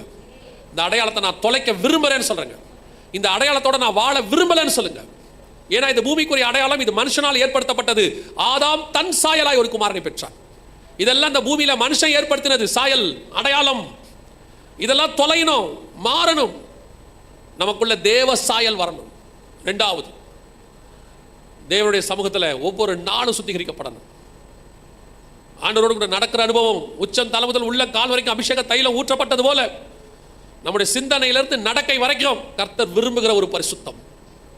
கடைசியாய் தேவன் உங்களுக்கு என்ன கொடுக்கிறாரோ அதை பெற்றுக்கொள்ளுகிற ஒரு அனுபவம். அது ஊழியத்தில் இருந்தாலும், வரமா இருந்தாலும், எதா இருந்தாலும் ஆண்டவர் கொடுக்கறத வச்சுக்கிட்டு ஓடுங்க. அதுதான் பிதாவுக்கு பிடிக்கும்னு இயேசுவுக்கு தெரியும், பரிசுத்த ஆவியானவருக்கு தெரியும். பல நேரங்களில் நீங்க பிதாவை பிரியப்படுத்துறதுக்கு இது இருந்தால் நலமா இருக்குமேன்னு கேட்குறீங்க. அதுவே ஒரு நாள் வீழ்ச்சியாய் மாறும். ஆனால் உங்களுக்கு என்ன தேவை, எதை வச்சு நீங்க செஞ்சா பரலோகத்தை நீங்க சந்தோஷப்படுத்த முடியும்னு பரிசுத்த ஆவியானவருக்கு தெரியும். அதை கொண்டு ஆவியானவர் உங்களை நடத்துவார். ஒப்பு கொடுப்போமா? நல்ல தகப்பனே, சர்வ வல்லமை உள்ள எங்கள் ஆண்டவரே, 1ஆம் நாள் காலை வேளைக்காக ஸ்தோத்திரம். கிருபை உள்ள கரத்தில் எங்களை தாழ்த்துகிறோம். தேவனாகிய கர்த்தர் எங்களோடு கூட இடைப்பட்ட உடைய வார்த்தைகளுக்காக ஸ்தோத்திரம். நீர் வரும் அளவும் இந்த வார்த்தைகள் எங்களுக்குள் கிரியை செய்வதாக. உமக்கேற்ற மனவாட்டியாய் மாற்றப்படுவோமாக, சுத்திகரிக்கப்படுவோமாக. உலகத்தை வெறுத்து சிலுவை எடுத்துக்கொண்டு பின்பற்ற கிருபை தருவீராக. சந்திக்கிற கூட்டத்தில் எங்களை வைப்பீராக. நாங்கள் ஜெயம் பெற்று உமோடு கூட சிங்காசனத்தில் உட்கார கிருபை பாராட்டும். எங்கள் ஆண்டவர் இயேசு கிறிஸ்துவின் நாமத்தில் பிதாவே.